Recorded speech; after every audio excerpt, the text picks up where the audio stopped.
Beneath the marble bones of the Vatican lies a city of ghosts, forgotten popes, missing tombs, and temples to gods the Church tried to erase. Before Peter's throne, there were whispers. Before the saints, there were secrets. This isn't just the seat of Christianity, it's the most contested, encrypted, and unsolved plot of land in human history. And tonight, we're digging up everything they buried. Welcome to the most unsolved ancient Vatican mysteries.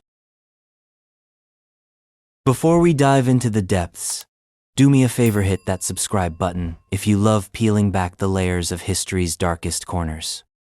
And let me know in the comments, where in the world are you watching from?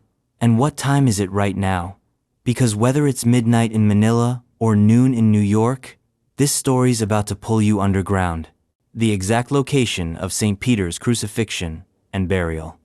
Before the domes, before the altars, before Michelangelo laid brush to plaster, or Constantine laid stone upon stone, there was a hill, a ragged, uneven slope on the western outskirts of Rome. A place outside the city's sacred boundary, the Pomerium, a place of execution, of refuse, of blood soaked into loam, and silence thick as ash. That hill was called the Vatican. And according to ancient tradition, somewhere on that hill, a man named Simon Peter, a fisherman from Galilee, then an apostle, then a fugitive, was crucified upside down by order of Emperor Nero. His death was meant as a spectacle, part of a state-sponsored terror campaign after Rome's Great Fire in 64 AD. Nero blamed the Christians. Peter, as one of their leaders, was prime fodder for the crowd. But here's the mystery. We don't know exactly where it happened, and we may never know. The site most associated with his death is Nero's circus, a long, narrow chariot racetrack that once sprawled across what is now the southern part of Vatican City. An obelisk that once stood at the circus's center now towers over St. Peter's Square, mute, monolithic witness. But ancient Roman circuses were vast. Maps of its precise footprint vary. Some say Peter was executed along the spina, the central barrier of the racetrack. Others argue he was killed just outside its bounds. What we have are fragments.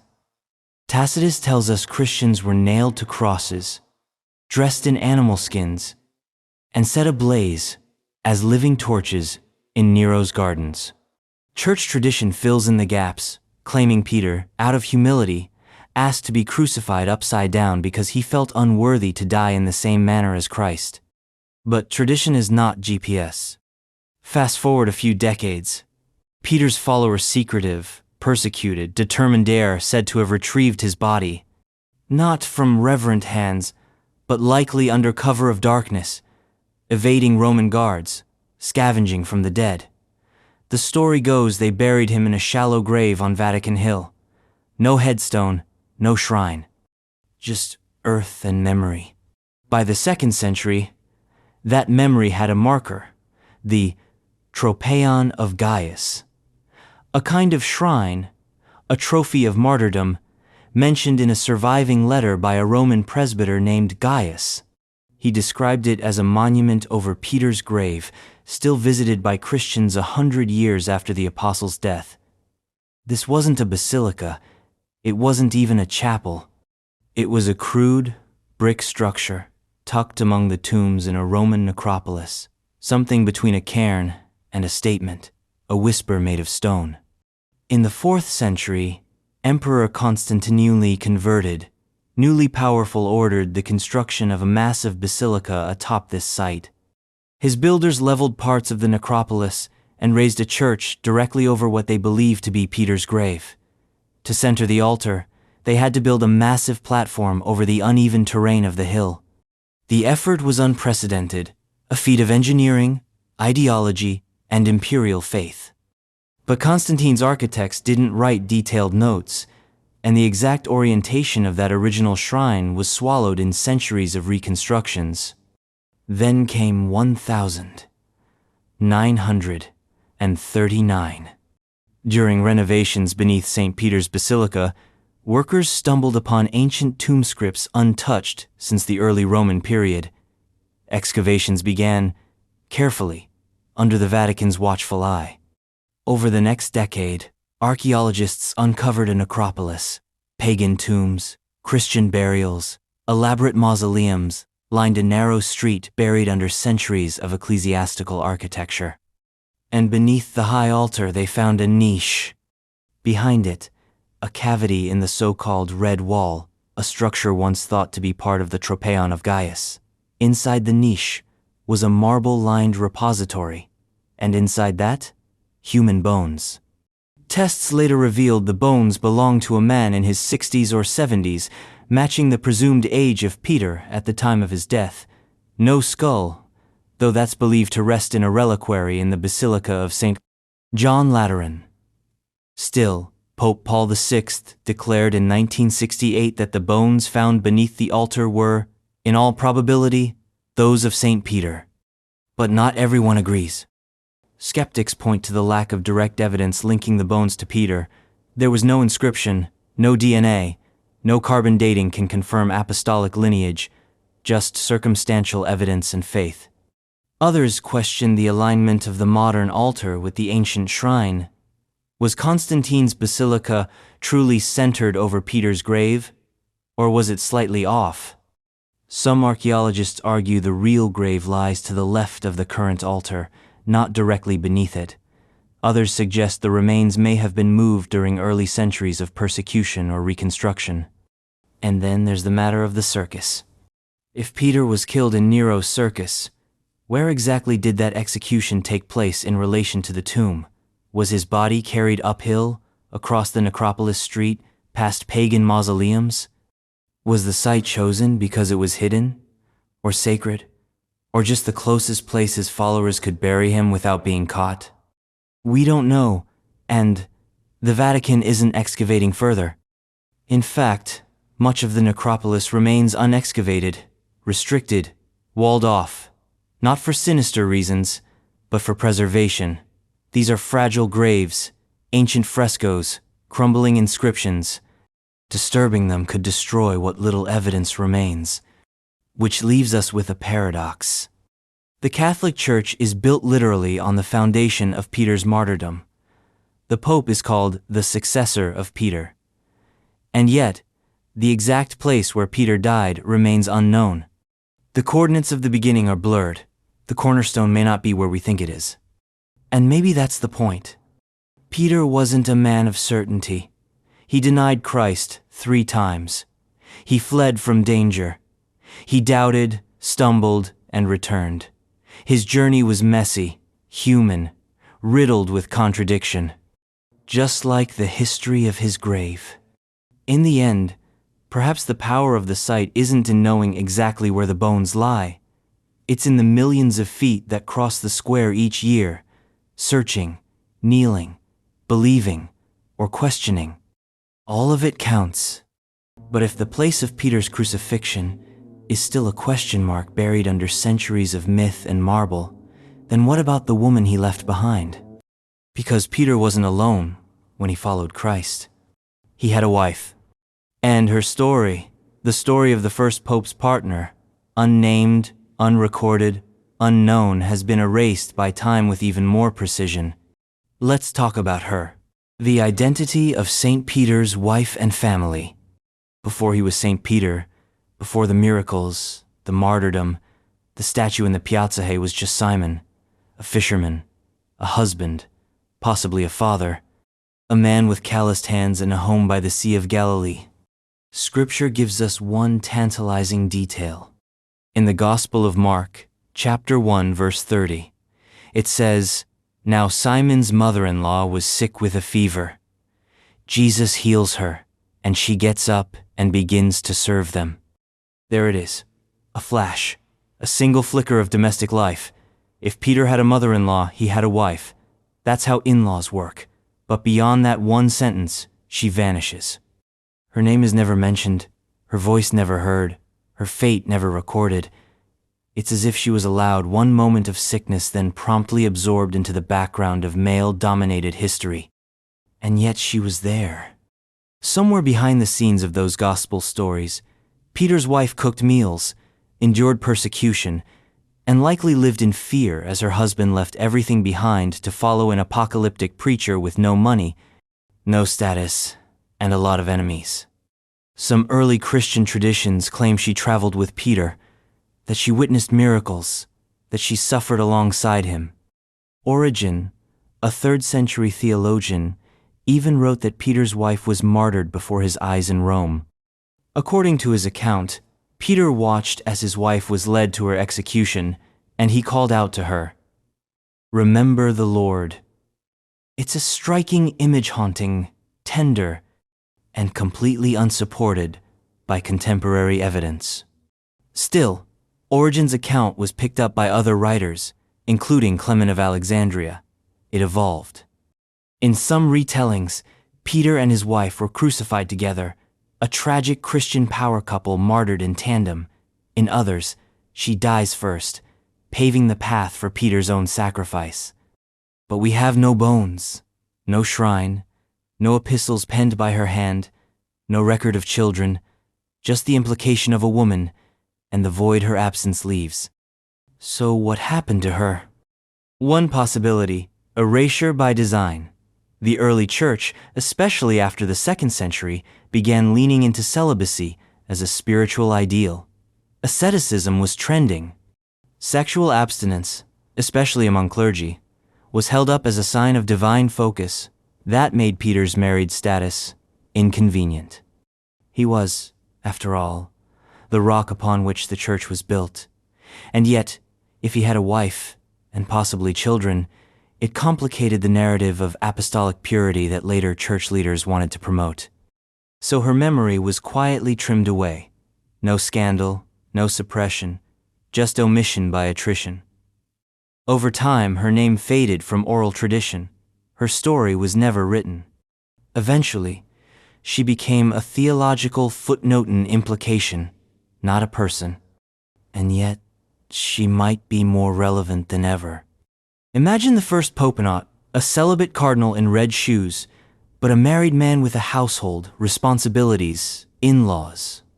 A man who had to negotiate his faith not just with emperors and mobs, but with dinner tables, sick relatives, and the quiet arguments of married life. Her presence reframes Peter. It reminds us he was human, that sainthood didn't erase his past, that the foundations of the church were laid not just by martyrs and mystics, but by families, by people who had to leave behind homes, livelihoods, and each other. And she wasn't alone. Many of the apostles were married. Paul mentions this in his letters often with a touch of jealousy or sarcasm. In 1 Corinthians 9-5 he writes, "Don't we have the right to take a believing wife along with us, as do the other apostles and the Lord's brothers and Cephas?" Cephas being Peter. The early Christian movement wasn't built in monasteries. It was built in homes, in kitchens, on the road, with wives, husbands, children, and in-laws following itinerant preachers from town to town, hiding from Roman authorities, scraping together food and faith. But Peter's wife remains anonymous. We don't even know what language she spoke. Aramaic, likely. We don't know what she looked like, whether she supported Peter's decision to leave fishing behind, whether she resented the long absences, whether she ever doubted the mission. In modern terms, she would be considered a founding mother of the church, one of the first, a matriarch of a global institution. But history didn't see it that way. She was not canonized. No feast day, no basilica, not even a name carved in stone. And therein lies the true mystery. How many foundational figures women, especially, have been lost in the white noise of ancient history? How many mothers, sisters, wives, and daughters built the early church from the margins only to be erased by time, theology, or indifference? Peter's wife represents all of them. The nameless women who nursed the sick, fed the apostles, sheltered fugitives, and faced Roman persecution not as martyrs but as collateral damage. They died without relics, without sainthood, without a whisper. Today, scholars are trying to reconstruct fragments of their lives. Archaeological digs in Galilee have uncovered first-century homes believed to belong to early Christian families. Some inscriptions hint at female patrons, possibly even leaders of house churches, but Peter's wife remains missing. Not forgotten, just missing. And maybe that's why this mystery still matters. Because in a faith tradition obsessed with names Matthew, Mark, Luke, John, Peter, Paul, there's power in remembering the unnamed. The shadows behind the saints. The women in the background, whose silence wasn't consent but circumstance. In the end, Peter's wife might be the church's first ghost, haunting the footnotes, hovering between verses. A presence felt, but never spoken. A foundation without form. And perhaps, as Peter faced his final hours crucified upside down in the blood-soaked sand of Nero's circuses, thoughts didn't just go to heaven, or to Christ, or to his fellow apostles. Maybe, just maybe, he thought of her. And maybe she was already waiting. But Peter's story, like the church itself, wasn't born in isolation. It grew from a soil soaked in sacrifice and secrecy. And just beyond the memory of his wife, a deeper mystery rhizome that walks the line between legend and encounter, between vision and flight. Because before he died, Peter tried to run. And on that road, he met someone. Someone impossible. Let's go there. If you're still with us, you're the kind of person who digs deeper, and I respect that. Make sure you're subscribed so you don't miss what's still buried ahead. And while you're here, drop a comment. Where are you tuning in from? And what time is it right now? Let's see who's crawling through Vatican catacombs at 3 a.m. The Quo Vadis encounter. Rome was burning. Not literally this time, but figuratively, spiritually. A city bloated with paranoia, seething under the weight of power and whispers. Nero's reign was in full bloom, decadent, theatrical, and blood-soaked. And under that strange Roman sun, a movement was spreading like a quiet fire through alleyways and catacombs. A movement of the poor, the enslaved, the marginalized. A movement that spoke of resurrection, of grace, of a kingdom not of this world. And that made it dangerous. The Christians were no longer just an oddball sect of Judaism, they were becoming a problem. And Peter, the apostle who once walked on water and fumbled every other step since, was now at the center of that storm. In Rome, in hiding, but not hidden enough. The persecution of Christians had begun in earnest. Nero, eager to deflect blame from the Great Fire of 64 AD, needed scapegoats, and Peter, preacher, leader, symbol was top of the list. So, he did what many others did in the face of state-sanctioned death. He ran. The story goes that Peter, urged by fellow Christians, fled the city by the Via Appia, the old Roman road lined with tombs and silence, dust on his feet, fear in his bones. And then, somewhere along that road, something happened. A figure appeared. A man, walking in the opposite direction, toward the city. Peter stopped him. "Quo Vadis, Domine?" he asked. "Where are you going, Lord?" And the man Christ himself replied, "I am going to Rome to be crucified again." That sentence stopped time. What follows is legend. But it's a legend carved into marble, into literature, into the very identity of the Christian martyr. Upon hearing Christ's words, Peter turned around. He went back to Rome, to his death. Let's pause, because this moment, the Quo Vadis encounter, is one of those strange nodes in history where myth, faith, and psychology collide. It's cinematic, intimate, laced with guilt and redemption. But was it real? The first written version of this story appears in the apocryphal Acts of Peter, a 2nd century text considered non-canonical by most Christian traditions. It's dramatic, detailed, and openly miraculous. The story includes not just the Quo Vadis encounter, but Peter's upside-down crucifixion and a lengthy speech as he dies. But apocryphal doesn't mean worthless. It means the early church didn't include it in the official canon, often because the text was too elaborate, too symbolic, or too contradictory. But these works were still read, still copied, still whispered in house churches lit by oil, lamps, and fear. The Quo Vadis story became more than a story. It became a template, a model of repentance. Peter, remember, had failed before. He denied Christ 3 times on the night of the crucifixion. He wept bitterly, but he came back, and here, again, he flees and is called back. It's cyclical, a man forever failing forward, failing toward glory. But let's look at the geography. The Via Appia still exists. You can walk it. Outside the old city walls of Rome, near the Church of Domine Quo Vadis, there's a slab of stone with 2 footprints. Ancient lore claims they're Christ's, miraculously impressed into the rock during that encounter. They are likely much later fabrications, but they speak to something deeper. Not truth, but resonance. Why does this story endure? Why does it matter that Peter turned back? Because it humanizes sainthood. It strips the apostle of mythic invincibility. He's not a stoic marble saint. He's a man terrified of death, racked with guilt, who needs one last shove from the divine to do the right thing. And he does it. He returns, not for glory, not for revenge, but for fidelity. There is, however, another angle. Some scholars argue the Quo Vadis moment is allegorical, that it was never meant to be a literal event, but a dramatization of Peter's internal conflict. A moral fable inserted into the apostolic narrative to reinforce Christian ideals of courage and sacrifice.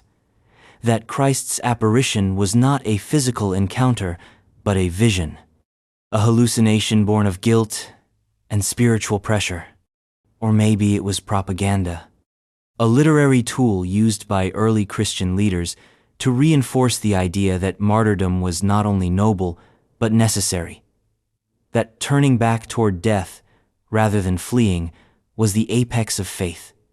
In this reading, Peter's moment on the road becomes a kind of spiritual conscription walk back into the fire, because Christ did. But there's still mystery here, because despite its apocryphal origin, the story stuck. It wove itself into Christian consciousness. It became a fixture in sermons, in paintings, in pilgrimages. A small church was built on the supposed site. Pilgrims still visit, still ask the question, Quo Vadis? Where are you going? And maybe that's why the story lingers. Because the question isn't just for Peter. It's for everyone. Where are you going? Away from suffering? Toward comfort? Are you turning your back on something because it's too hard, too dangerous, too much? The power of the Quo Vadis moment is that it happens in motion. Peter isn't in a temple. He's not praying. He's walking. He's escaping. And it's in that vulnerable, messy, human moment that the divine steps in. That's not just theology. That's story structure, archetype, transformation. And maybe Peter never had the vision. Maybe he simply changed his mind. Maybe the weight of leaving his flock behind, the guilt of abandonment, the knowledge of what had already happened in Jerusalem, maybe all of that turned him around. But the early church wanted more. They wanted a vision, a ghost, a Christ who walked the road once more. So they gave us one, and we believed. Even today, the Church of Domine Quo Vadis stands as a silent witness, small, quiet, tucked among Roman cypresses and dust. Inside is a copy of the stone with the supposed footprints. On the wall, the Latin words, Quo Vadis, Domine? The question echoes across centuries. It is not historical certainty. It is not archaeological proof. It is something else, something stranger, a truth deeper than fact. Because the story is not just about where Peter was going, it's about why. And that why leads us straight back into the heart of Rome, into the blood and bones of its earliest Christian community. A hidden world buried beneath centuries of basilicas and bureaucracies. A secret church of outcasts and whisperers, of rituals in the dark, of symbols scratched on walls and tombs. Because after Peter turned around, after he embraced his death, others followed. And they didn't build monuments. They built catacombs, the nature of the earliest Christian community on Vatican Hill. To understand the early Christian community on Vatican Hill, forget everything you know about churches. There were no organs, no soaring domes, no pews, incense, or stained glass. There were no priests in golden vestments, no Latin chants echoing through stone. There wasn't even a church. There were rooms. Simple, borrowed, half-lit rooms, spaces behind taverns, above fish markets, under the floorboards of tenements. In the shadow of imperial palaces, Christians gathered hushed, watchful, always listening for footsteps. They weren't trying to build a kingdom, they were trying to survive. And among the graves on Vatican Hill, they began to dig their roots. Let's rewind. Vatican Hill in the first century wasn't sacred. It wasn't even Roman, officially. The Vatican sat outside the city's religious boundary, the Pomerium. It was the wrong side of the wall, a place for gardens, cemeteries, and the occasional chariot race. Nero's circus loomed at its southern edge. To the north, burial grounds, pagan tombs, mausoleums of Roman elites.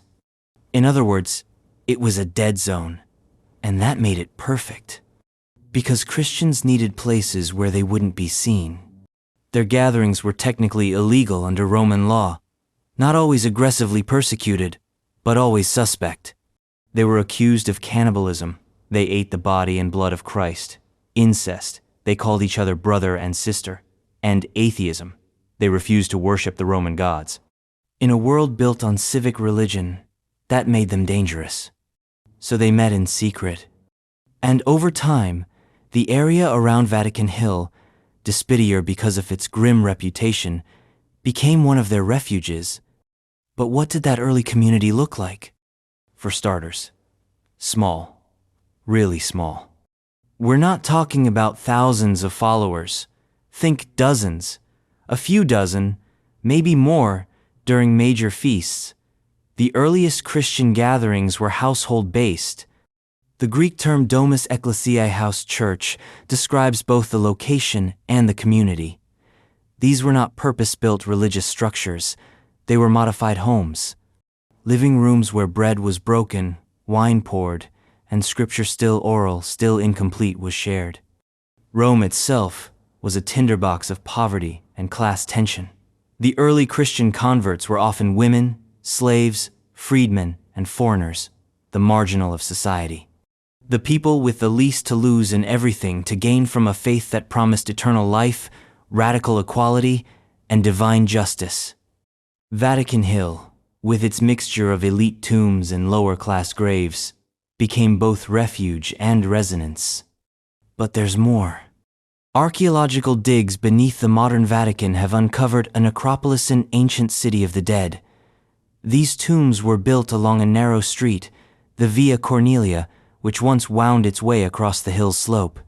Some of the mausoleums are ornate, with colorful frescoes and pagan inscriptions. Others are humble, little more than stone boxes with names scratched in. And within this necropolis, something strange emerges. Christian symbols faint, early, coded.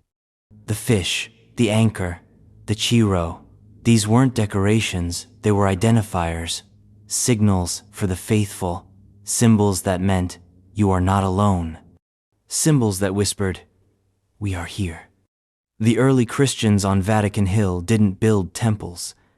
They borrowed the architecture of death. They carved their faith into the walls of tombs. And they came here for a reason. The grave of Peter. Even if the exact location of his crucifixion is debated, There's little doubt that his burial humble, shallow, anonymous was somewhere within this necropolis. And for the early church, that grave became a magnet, a site of memory. Not a place to worship, exactly, but a place to remember, to anchor a fragile movement in the martyrdom of its leader. They didn't build a shrine. They couldn't. So they gathered near it, around it, whispered prayers, maybe touched the wall. Maybe that's what the Tropeon of Gaes really was, not a monument, but a meeting point, a crude marker that said, "Here lies the rock." But what happened inside these gatherings? Forget choirs and sermons. Think confessions, testimonies, psalms sung from memory, prayers passed down like contraband. They read letters from Paul, fragments of the Gospels if they had them. Not everyone could read. So the stories were told, then retold, then reshaped by firelight and time. And they ate. The agape melthe love feast. Bread and wine, shared in remembrance. Not just a ritual, a lifeline. In a city where many went hungry, the Christian table was an act of resistance. A declaration that the last shall be first, and the hungry shall be fed. But always in fear. Roman officials weren't stupid. They had spies, informants, neighbors who asked too many questions. That's why catacombs became crucial not just for burial, but for worship. They were safe, dark, hidden. Entire chapels were carved underground. Inscriptions ask for prayers. Symbols guide the faithful. Graves of saints and martyrs became altars. And yet, on Vatican Hill, most catacombs were pagan. Which makes the early Christian presence here even more fascinating. Because instead of hiding underground, some chose to live and worship among the dead in plain sight. In the margins of a Roman necropolis, they left signs of a new life. But we have no names. Or rather, we have names without faces. Inscriptions like Petrus, Aquila, Phoebe. Were they followers, martyrs, leaders? We don't know. The records are fragments. Dust and scratches and broken marble. Enough to hint, never to confirm. Some scholars believe early Christians created maps, mental, symbolic, literal off these tombs. A network of sacred sites tied together by memory and danger. House churches met in rotation. Messages passed hand to hand. Baptisms were performed in wells, fountains, even sewers. Nothing was permanent. Everything was fragile. And yet, it endured. That's the real miracle. Not the resurrection, but the resistance. The ability of this tiny, hunted community to survive in the belly of the empire. To gather in secret, to sing in the dark, to write letters and bury their dead and whisper the name of Peter like a password. Today, Vatican Hill is a fortress. Gold, marble, ceremony. But 2,000 years ago, it was something much simpler. A place where outcasts met among the tombs. Where memory was all they had. Where the smell of death was constant, but hope still flickered. Because that flicker was enough. And in that flicker, another mystery takes shape deeper, older, buried still. Because just meters away from where Peter may have been buried, another Roman structure cast its long shadow, a circus of death, a place where blood was sport and suffering was spectacle. Nero's circus. And what lies beneath it may still be waiting to be found. The true extent of Nero's circus. Nero's circus is not a place, not anymore. Today, it's a memory mapped onto a myth, paved over by centuries of imperial ambition and holy devotion. But once, it was Rome's loudest whisper. A place of blood and applause, where the roar of crowds masked the screams of the dying. A place where empire fed on flesh. And buried somewhere beneath the Vatican's southern edge under cobblestones, chapels, and saint-sits bones still lie. Let's go back. The Circus of Nero was not the grand stadium of the Colosseum, not yet. This was earlier, raw, and far more personal. It was built in the mid-1st century, likely by Emperor Caligula, and later expanded or repurposed by his infamous successor, Nero. The exact year of construction remains unclear. What we know is that by 64 AD, during the aftermath of the Great Fire of Rome, it was ready to serve as a stage for imperial vengeance. Nero needed a scapegoat. The fire had consumed much of the city. Rumors swirled that the emperor himself had started it, so he blamed the Christians. And Nero's circus became their Golgotha. Chariot races by day, executions by night. The Roman historian Tacitus, writing decades later, paints the scene with eerie precision. Christians were covered in animal skins and torn apart by dogs. Others were crucified. Still more were soaked in pitch and set ablaze to light the night. And all of this, according to Tacitus, was staged as part of a grotesque garden party on Vatican Hill, hosted by the emperor himself. It wasn't justice, it was theater. But what did this place actually look like? Here's where the mystery deepens. Unlike the Colosseum or the Circus Maximus, Nero's circus left almost no architectural trace. What little we know comes from later medieval descriptions, stray marble fragments, and a few archaeological digs permitted under tight Vatican supervision. The traditional model suggests a long, rectangular arena, typical of Roman circuses some 300 meters long, possibly 100 meters wide. A central spina, barrier, would have run the length of the track, decorated with statues, obelisks, and victory markers. The famous Vatican obelisk, the one standing proudly in St.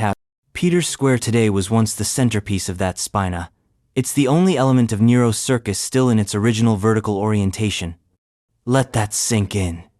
The obelisk that tourists snap photos of, that pilgrims circle in prayer, once stood at the heart of a killing field. But beyond the obelisk, the structure vanishes into conjecture. No full blueprint, no definitive excavation. Why? Because the area was later consumed by Constantine's basilica in the 4th century, and then by the Renaissance rebuild. The Vatican was built over the circus, like a second skin. Some remnants exist. Beneath the sacristy of St. Peter's Basilica, a few brick walls may have belonged to the southern seating of the circus. Fragments of curved foundations suggest a turning post. But the true scale? The precise footprint? Unknown. And that's not an accident. For nearly 2,000 years, the Vatican has been a palimpsest city layered on itself, rewritten, re-sanctified. Dig too deep, and you risk unraveling not just history, but sanctity. You might find not only graves, but something worse: questions. Still, clues persist. Some ancient maps and Renaissance blueprints hint at a longer structure than traditionally believed. Some scholars argue the circus extended further west, under the current Vatican gardens. Others suggest a north-south orientation, aligning with certain necropolis walls. And then there's the problem of bodies. If Peter was crucified in the circus tradition holds, then where was the execution area? Near the obelisk? Along the spina? Was it a separate staging zone? Were bodies left on display?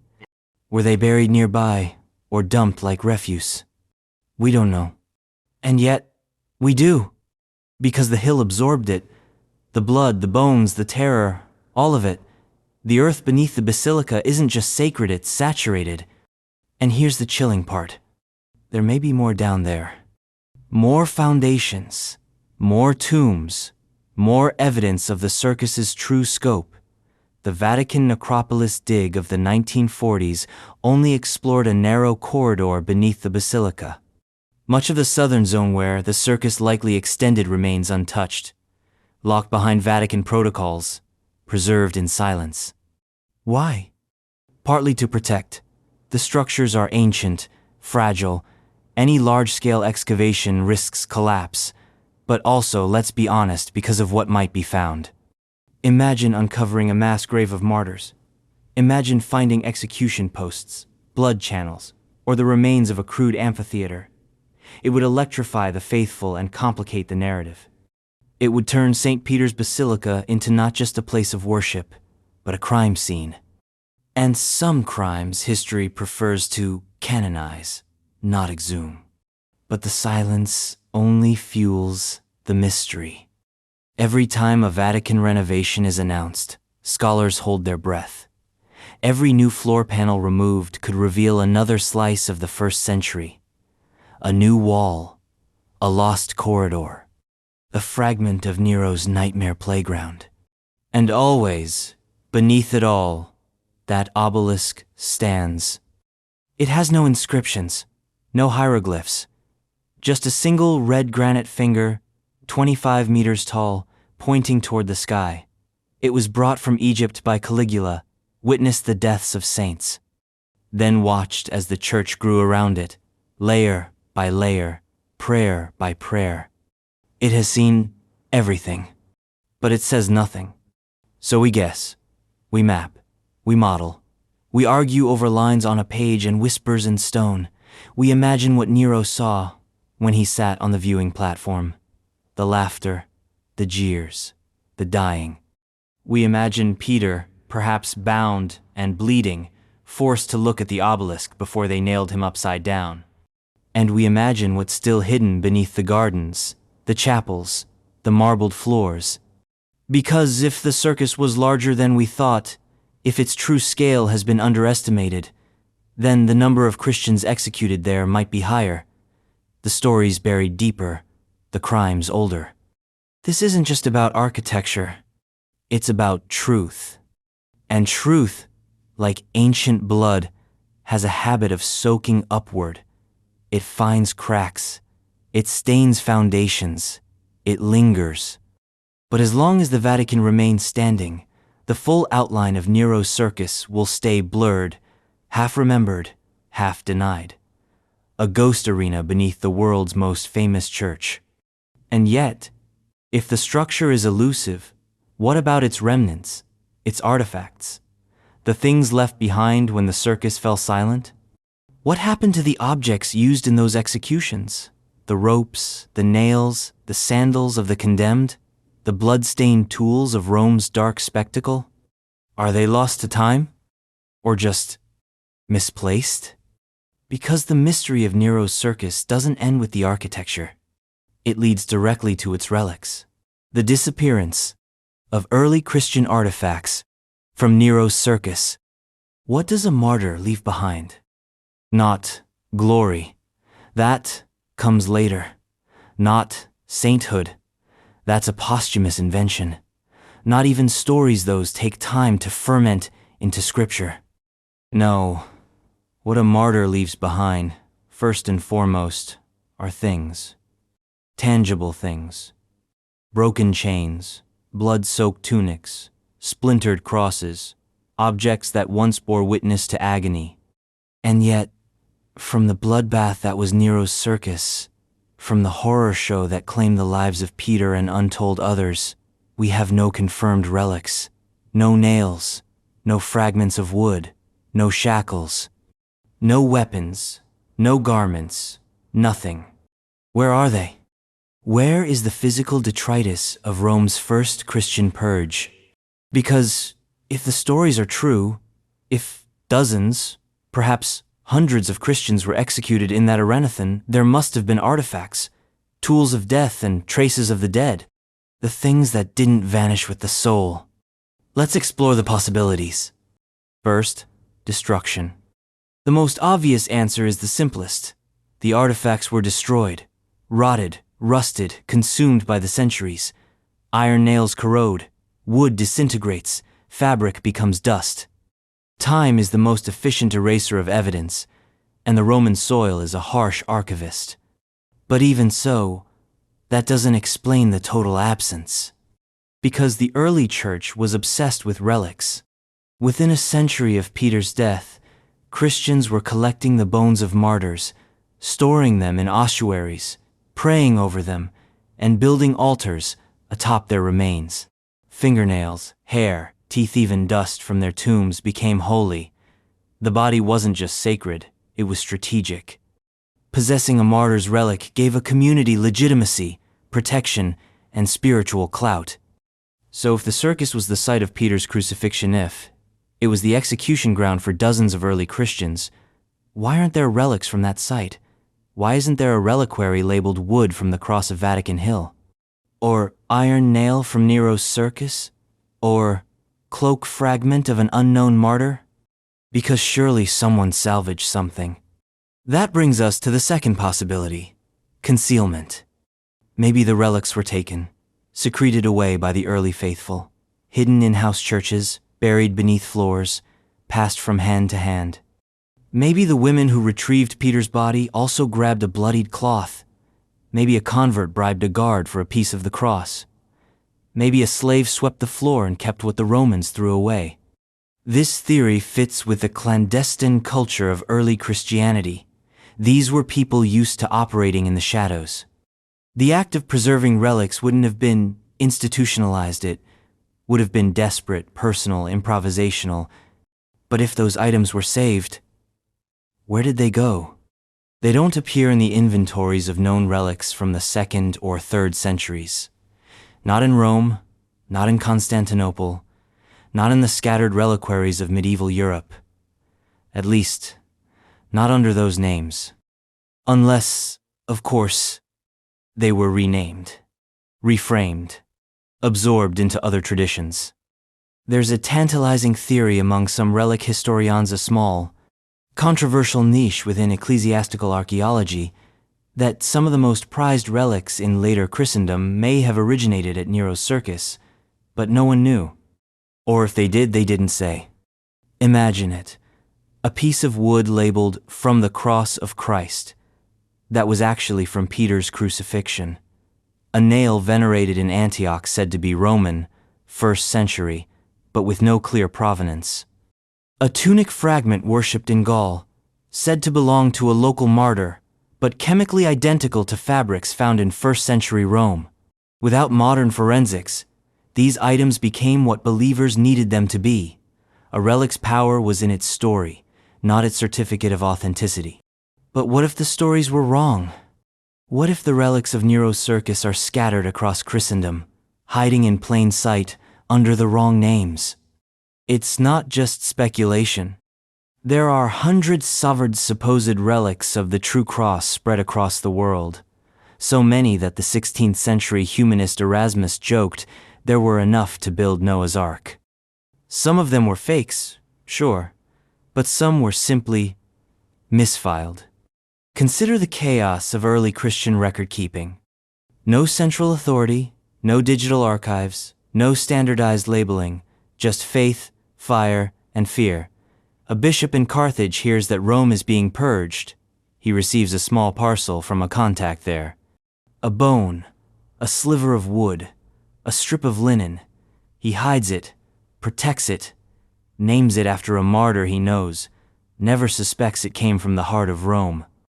And then, centuries later, it's enshrined. That's how relics move. Not as museum pieces, but as whispers. But maybe the relics of Nero's circus didn't vanish or scatter. Maybe they were never retrieved. That's the third possibility: suppression. What if the early church didn't want these objects to survive? What if the site of the circus was considered too profane, too stained? What if the relics of Peter's execution weren't venerated, but avoided? Because martyrdom was holy. Yes, but the instruments of death? The cross that killed the apostle? The nails? The blood-soaked sand? Maybe they weren't seen as relics. Maybe they were trauma. The psychology of early Christian memory is complex. Not every site of pain became a site of pilgrimage. The focus was often on the resurrection, not the method of execution. Peter was remembered not for how he died, but for why. His cross may have been burned, buried, or left to rot, deliberately. There's a precedent for this. For centuries, Christians avoided the exact site of Golgotha. It wasn't until Constantine's mother, Helena, began her relic hunting tour of the Holy Land in the 4th century that the Church started institutionalizing sites of suffering. Before that, Reverence was more symbolic than spatial. So, perhaps the artifacts of Nero's circus were never collected. Perhaps they were feared. Perhaps the memory was too raw. Or perhaps they were buried. That's the fourth and most tantalizing theory. That somewhere beneath the Vatican, beneath layers of marble, crypts, chapels, and centuries-lee, the lost artifacts of Rome's first Christian executions, not labeled, not honored, just buried. Shoved into mass graves, burned into pits, covered with lime and dust. Imagine what still sleeps beneath the sacristy, beneath the gardens, in the southern quadrant of the old necropolis, where archaeologists haven't been allowed to dig. Imagine a room, underground, sealed in the 2nd century, forgotten. Inside, iron nails, burned timbers, fragments of bone with tool marks, a ring, a pendant, a scrap of parchment, a hand-carved fish symbol on the wall. No names, no context, just silence. The Vatican guards its soil with reason. It's not about secrecy, it's about preservation. But every locked chamber, every blocked corridor, every unexcavated layer whispers the same question. What's still down there? Because the early Christian artifacts from Nero's circus might not be lost. They might be waiting. And if they are, they're not just pieces of history. They're time bombs. Because each object recovered would demand a rewriting of everything we know about the Church's origin point. A new relic, unburned by legend, uncorrupted by centuries of embellishment, pure, raw, Roman. And if those relics are ever found, they'll raise new mysteries. Like the one that's always lurked in Peter's shadow. Because while the Church says his remains were found, there's another apostle who died in Rome. And no one really knows where his bones are. The fate of St. Paul's remains. It begins, like so many things in Christian Rome, with a sword. Not a cross, not a crown of thorns, a Roman executioner's blade. Fast, brutal, efficient. Unlike Peter, Paul was a Roman citizen. That meant he couldn't be crucified, not legally. Crucifixion was for slaves and traitors. Paul got a cleaner death, beheading, somewhere outside the city, on a road known to pilgrims and mystery seekers as the Via Ostiensis. And from that moment, from that downward swing of Roman steel, another mystery was born. What happened to his body? We're told the execution occurred around 64-67 AD, likely during the same Neronian persecution that claimed Peter. The place is traditionally identified as Acque Salvino, the site of the Abbey of the Three Fountains, Tre Fontaine, where legend says Paul's severed head bounced 3 times, producing 3 miraculous springs. It's a dramatic story, symbolic, the kind of miracle that grows over centuries like ivy on stone. But miracles are not maps. And springs don't confirm a grave. The early Christian tradition insists that Paul was buried not far from where he was executed, outside the city limits, along the road to the port town of Ostia. That grave, over time, became the heart of another great basilica, the Basilica of St. Paul, outside the walls, San Paolo fuori le mura, second only to St. Peter's in scale and sanctity. But here's the problem. The historical trail goes cold. Unlike Peter, whose burial site was venerated early and continuously, who had the Tropeon, the necropolis, the architectural breadcrumbs, Paul's grave is quieter, slipperier, less concrete. The first mention of his tomb comes from a 2nd century Christian writer, Caius, the same presbyter who described Peter's shrine. Caius wrote of 2 monuments in Rome, one to Peter, on Vatican Hill, and one to Paul, on the Ostian Way. He called them tropaiatrophes. It's a potent word. But trophies of what? Victories? Graves? Shrines? We don't know what these trophies look like. Caius never described them. Were they simple markers, marble inscriptions, small chapels? And, more importantly, were they actual graves or merely symbolic memorials? Fast forward to Constantine. In the 4th century, just as he commissioned the basilica over Peter's presumed grave, Constantine also built a church over the supposed burial site of Paul. It wasn't as large, and it wasn't as complex no necropolis. No circus, but it was important. The location was chosen based on tradition, oral history, and whatever evidence the Christian community preserved, and they built with confidence. A basilica of stone and solemnity, flanked by burial grounds, marked by altars. Over time, the site grew architecturally and theologically into one of Christendom's pillars. And yet, the archaeology has always been murkier. Excavations in the 19th and 20th centuries revealed a sarcophagus beneath the altar white marble, consistent with 4th century Roman burial. It lies in a crypt, visible through a glass panel installed in 2006. Etched into the stone are the Latin words, Paulo Apostolo Mart. To Paul, apostle and martyr. That inscription sparked excitement. Was it the tomb? The real tomb? The final resting place of the apostle to the Gentiles? Maybe. But what's inside? For centuries, no one opened it. The Vatican resisted. Sacred ground, they said. Historical integrity. Then, in 2002, Pope John Paul II quietly approved a limited investigation. A team of Vatican archaeologists examined the sarcophagus using non-invasive methods. In 2009, Pope Benedict XVI announced that a small hole had been drilled, allowing a probe to retrieve bone fragments, purple cloth with gold threads, and grains of red incense. The bones, when tested, were from a man aged 60-70, consistent with Paul's age at death. That was the headline. Bones of St. Paul found. But not everyone agreed. The samples were tiny, the tests were limited, no carbon dating, no DNA, no provenance chain stretching back to the 1st century. The Vatican never declared the bones definitively Paul's. Instead, they said, there is strong evidence to support the tradition, which is a very Vatican way of saying, we're almost sure, but not quite.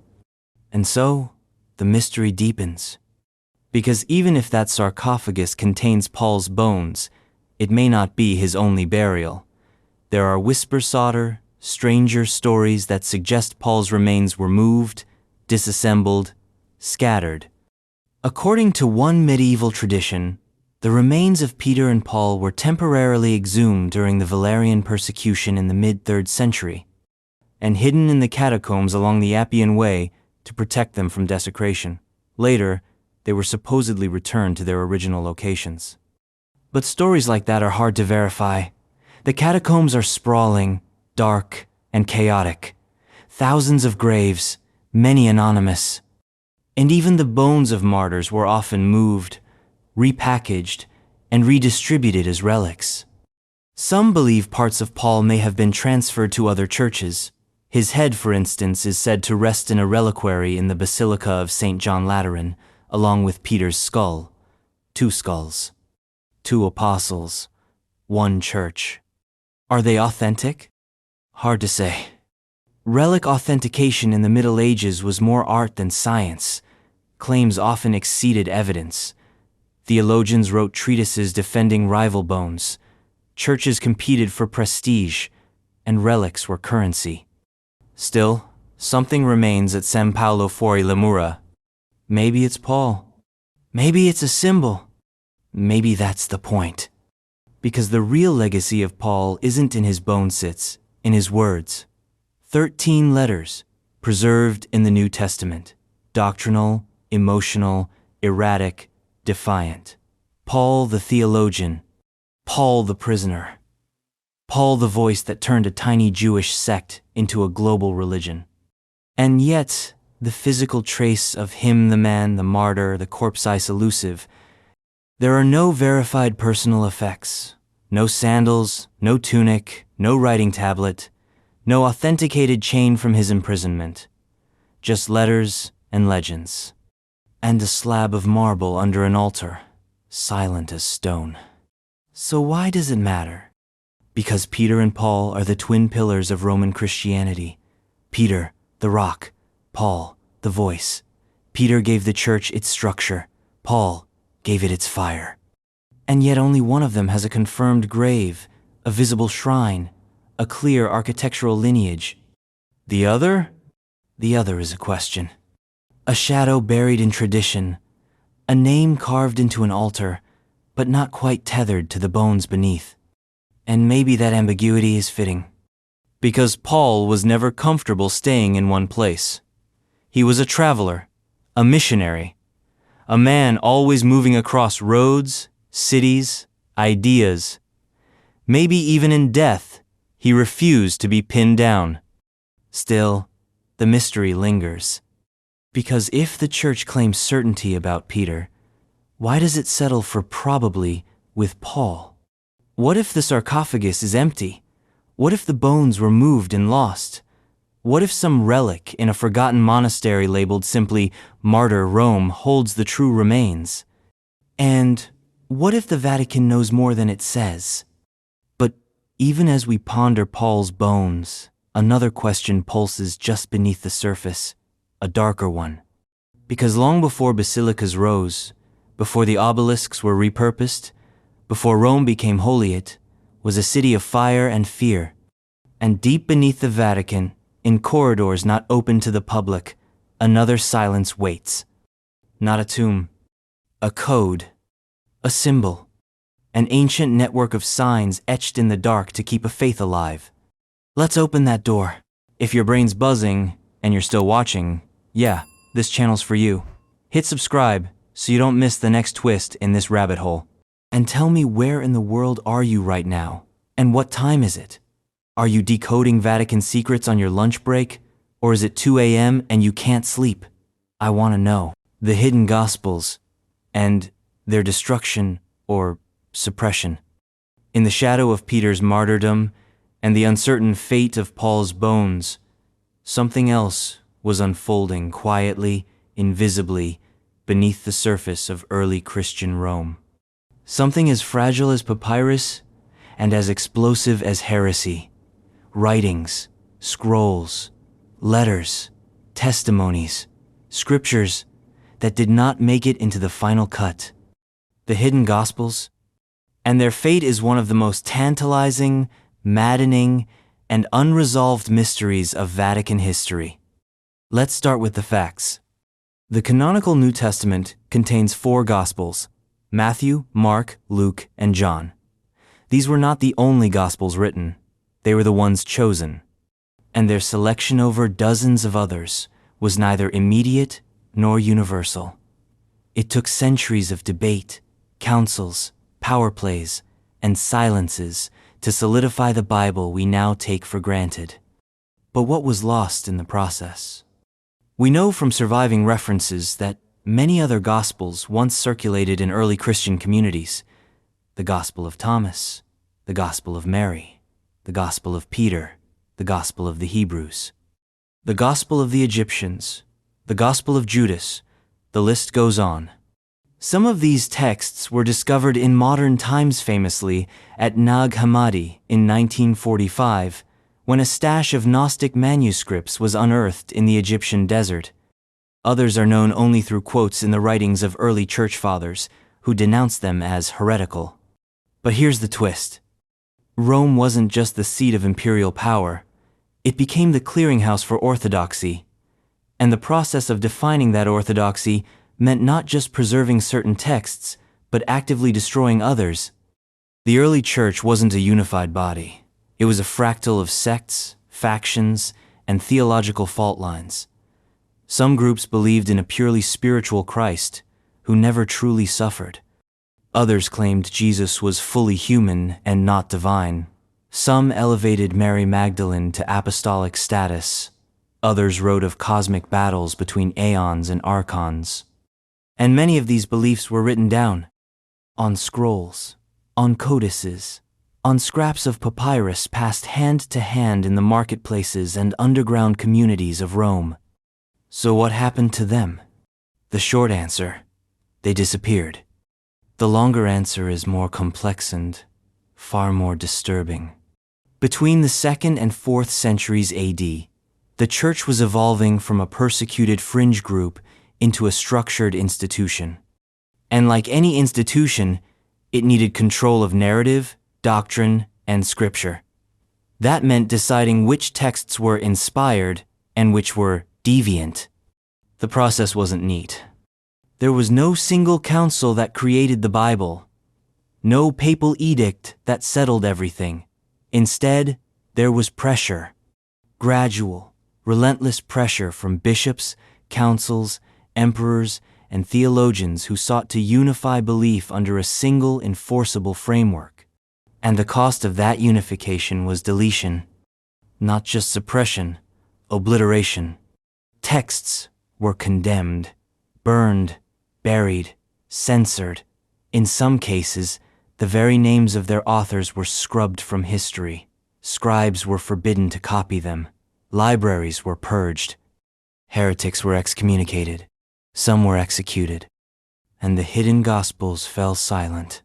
But were they ever in Rome? That's the heart of this mystery. Nag Hammadi was in Egypt. Other manuscripts surfaced in Syria, Ethiopia, and Greece. But what about Vatican Hill? What about the heart of Christendom? The archaeological record is frustratingly sparse. No hidden libraries have been discovered beneath St. Peter's. No caches of forbidden scrolls have turned up in the Vatican necropolis. But absence is not evidence, and the silence itself is suspicious. Because if anyone had the means, the motive, and the opportunity to systematically erase alternative scriptures, it was Rome. And what better place to hide or destroy the evidence than beneath the very basilica that declared orthodoxy victorious? There are whispers. Unconfirmed reports from the 16th and 17th centuries tell of strange texts discovered during renovations. Letters that didn't match canonical gospels. Fragments in Aramaic and Greek that referenced unnamed apostles. Vatican scholars reportedly examined them. And then nothing. No publications, no releases, no further mentions. Even today, conspiracy theories swirl around the Vatican Secret Archives, now renamed the Apostolic Archive for PR reasons. It's one of the most tightly guarded collections of documents on Earth. Over 50 miles of shelving, thousands of documents still uncatalogued or inaccessible. Access requires a doctoral degree, a formal request, and often a waiting list that spans years. So what might still lie in the shadows? Some scholars believe Rome once held its own copies of Gnostic texts, possibly intercepted from Egypt or Syria. Others suggest that early Christian factions in Rome themselves produced alternative gospels, later suppressed by rising orthodoxy. After all, Peter and Paul weren't the only voices. The city was full of apostles, prophets, teachers, many unnamed, unrecorded. What if one of them wrote down their visions? What if those writings were buried during the early persecutions, or hidden in the catacombs? What if they were discovered during later construction and quietly locked away? The Church's official stance is that no such texts exist in the Vatican archive, that all known Gospels outside the canon are already available to scholars, that nothing is being hidden. But this is the Vatican. Its silence is part of its mystique. And the stakes are enormous. Because these lost Gospels don't just offer theological alternatives, they offer a different Jesus, a different church, a different origin story.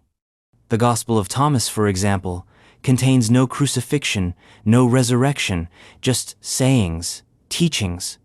A Zen-like Jesus who offers riddles instead of redemption. The Gospel of Mary presents Mary Magdalene as the apostle of apostles directly challenged by Peter. The Gospel of Judas turns the betrayal story upside down.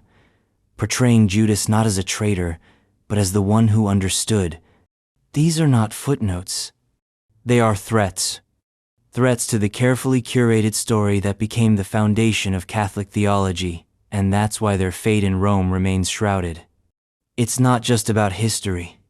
It's about power. Control of the text is control of the truth. And in ancient Rome, truth wasn't just theological, it was political. The gospel was not just good news, it was law. And yet, one has to wonder, what if even a single hidden gospel survived, buried in a sealed chamber, misfiled in the archives, hidden in the spine of an old codex, mislabeled as a Gregorian chant book? What would it reveal? A new apostle? A lost parable? A Jesus who laughed? A Mary who led? Would it shatter faith? Or deepen it? Because even now, the question remains unanswered.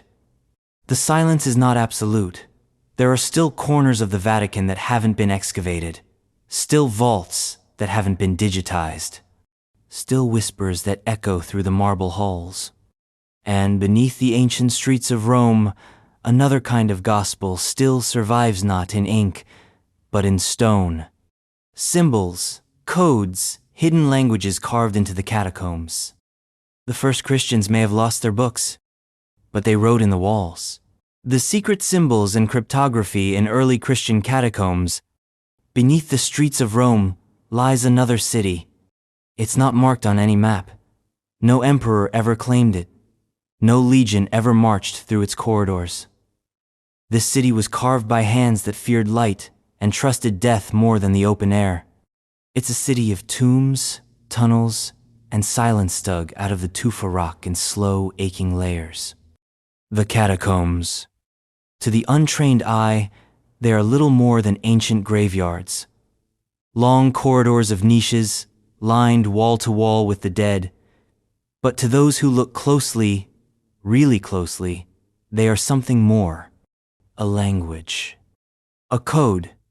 A hidden record of the earliest Christian communities, scratched and painted onto the bones of the underworld. Because when you cannot speak in the open, you write in shadows. Let's begin with the symbols. The fish, the anchor, the chiro, the shepherd, the dove, the peacock, the orant figure with upraised arms. At first glance, they seem innocent decoration perhaps, comforting motifs for mourning families. But these were not aesthetic flourishes.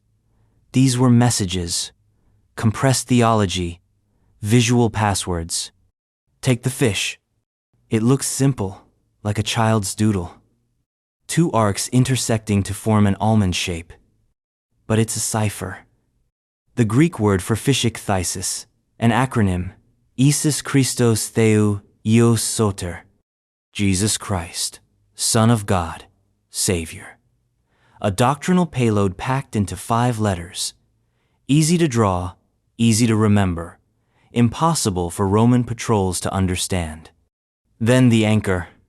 At first, a symbol of hope common enough in Roman funerary art, but to Christians, it doubled as a cross in disguise, a way to say resurrection without inviting execution, a symbol that let the faithful mark their dead without inviting the same fate. And the chiro, a fusion of the first 2 letters of Christos in Greek, X and P. It looks like a strange crucifix, but it predates Constantine's standard.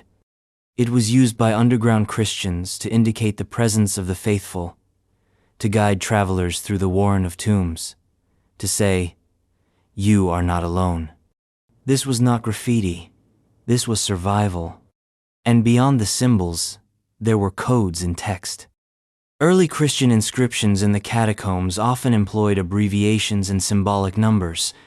DM, for instance, a common Roman tomb prefix dis manibus, to the spirits of the dead, was sometimes subverted or omitted entirely. Christians didn't dedicate graves to pagan spirits. They redirected the formula.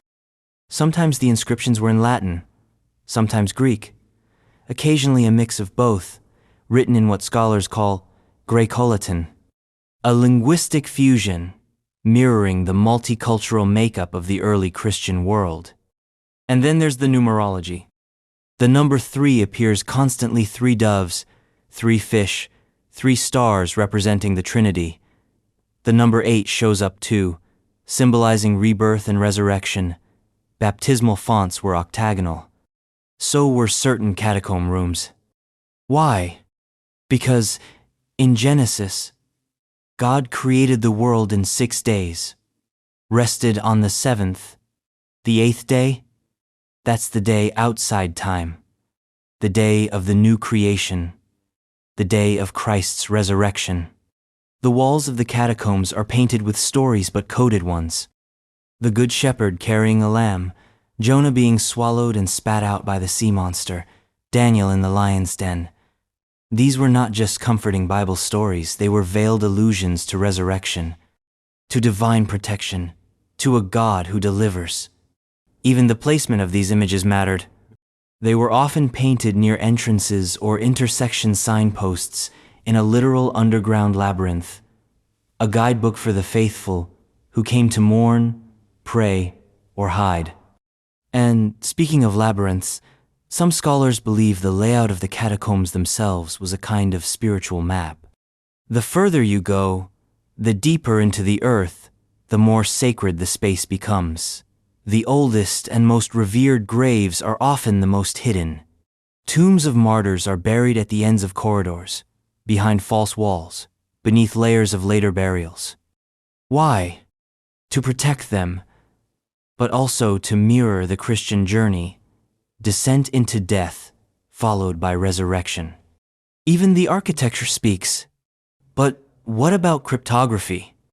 Is it possible that early Christians used actual cipher-encrypted text to communicate? Yes and no.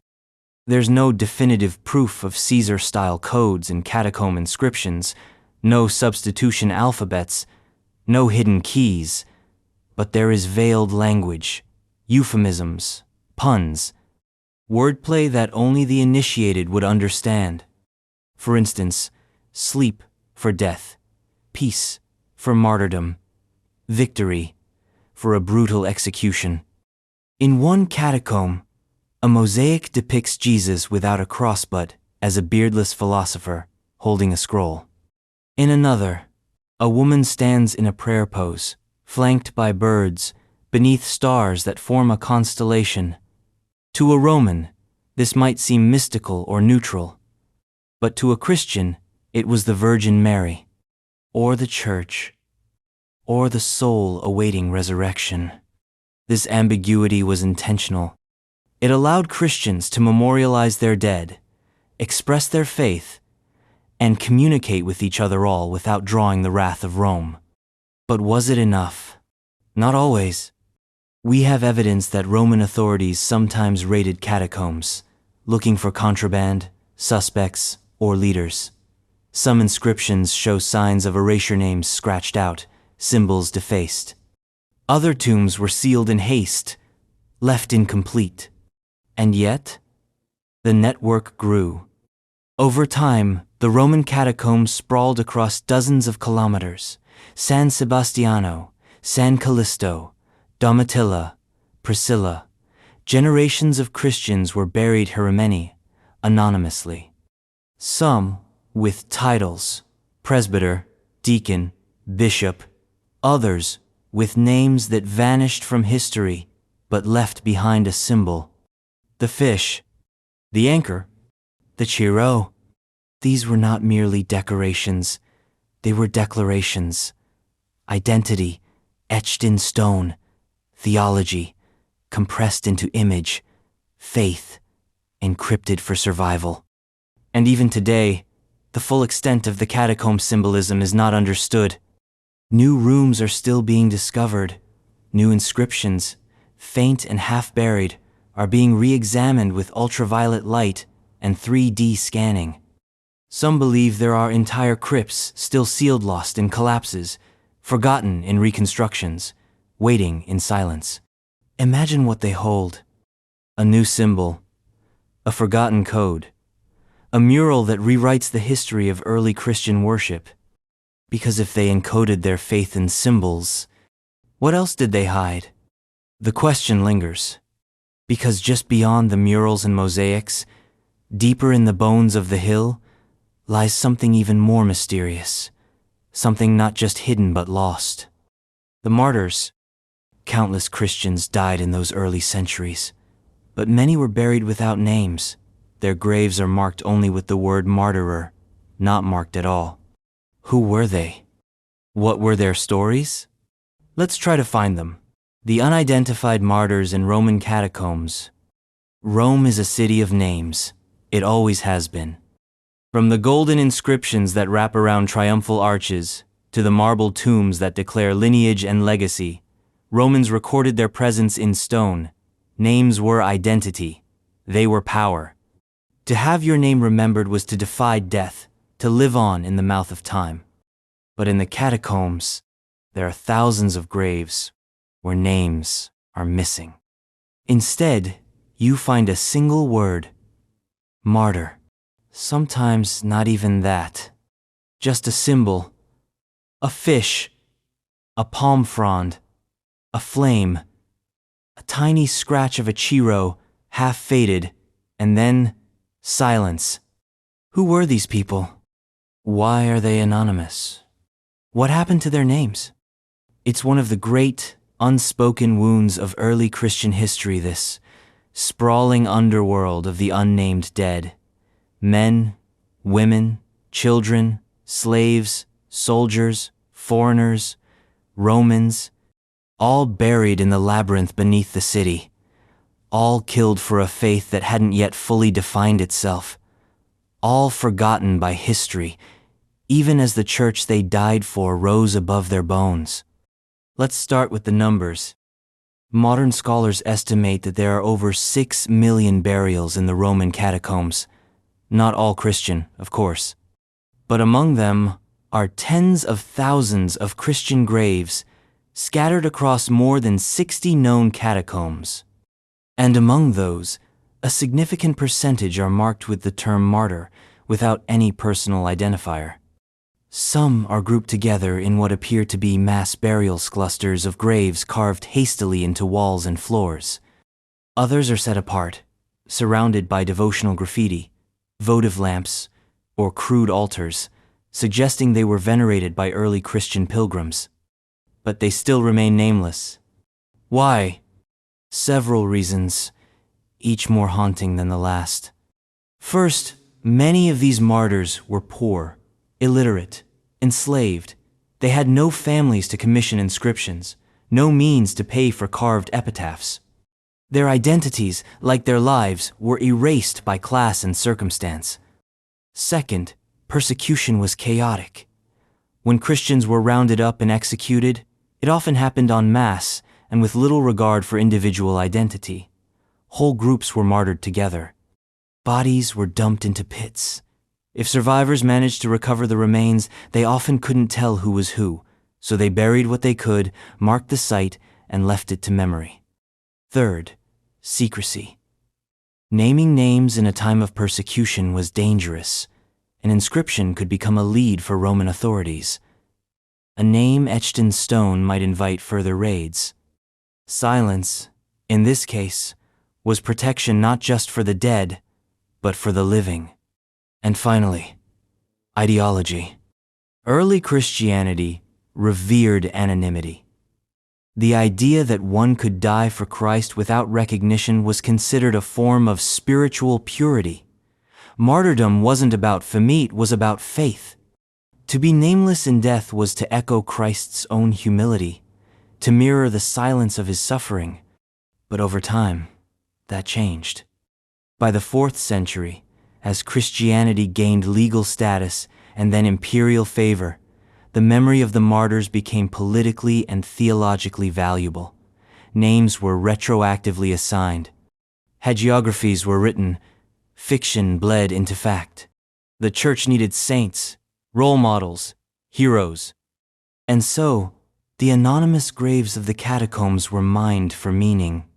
Sometimes, bones were exhumed and relocated. relics created, martyrs given names that matched the liturgical calendar.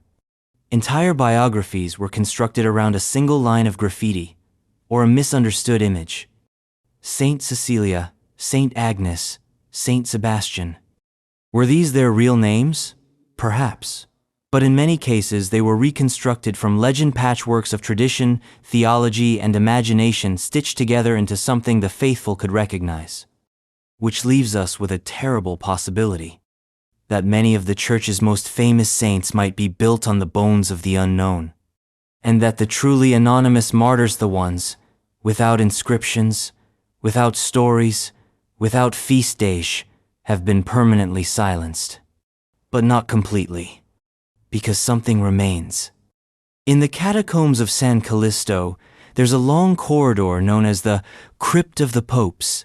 In it are several 3rd century pontiffs, buried side by side. Most are named, but a few aren't. Their tombs are marked only by symbols or partial inscriptions. Were they popes? Were they victims of persecution? Or were their remains simply misidentified in later centuries? In the Catacombs of Domitilla, there's a fresco of 3 women in orant poses, arms raised in prayer. No names, just painted forms, soft and worn by time. Some say they represent the Virgin Mary, others say the 3 theological virtues. But what if they were real women? Martyrs buried nearby, remembered in pigment because stone was too expensive.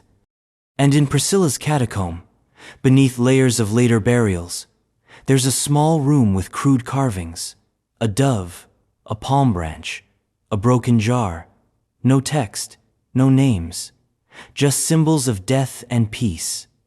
Who lies there? A child? A woman? A slave? The answers are locked in bone, and the bones have not been asked. Most of the catacombs have never been fully excavated.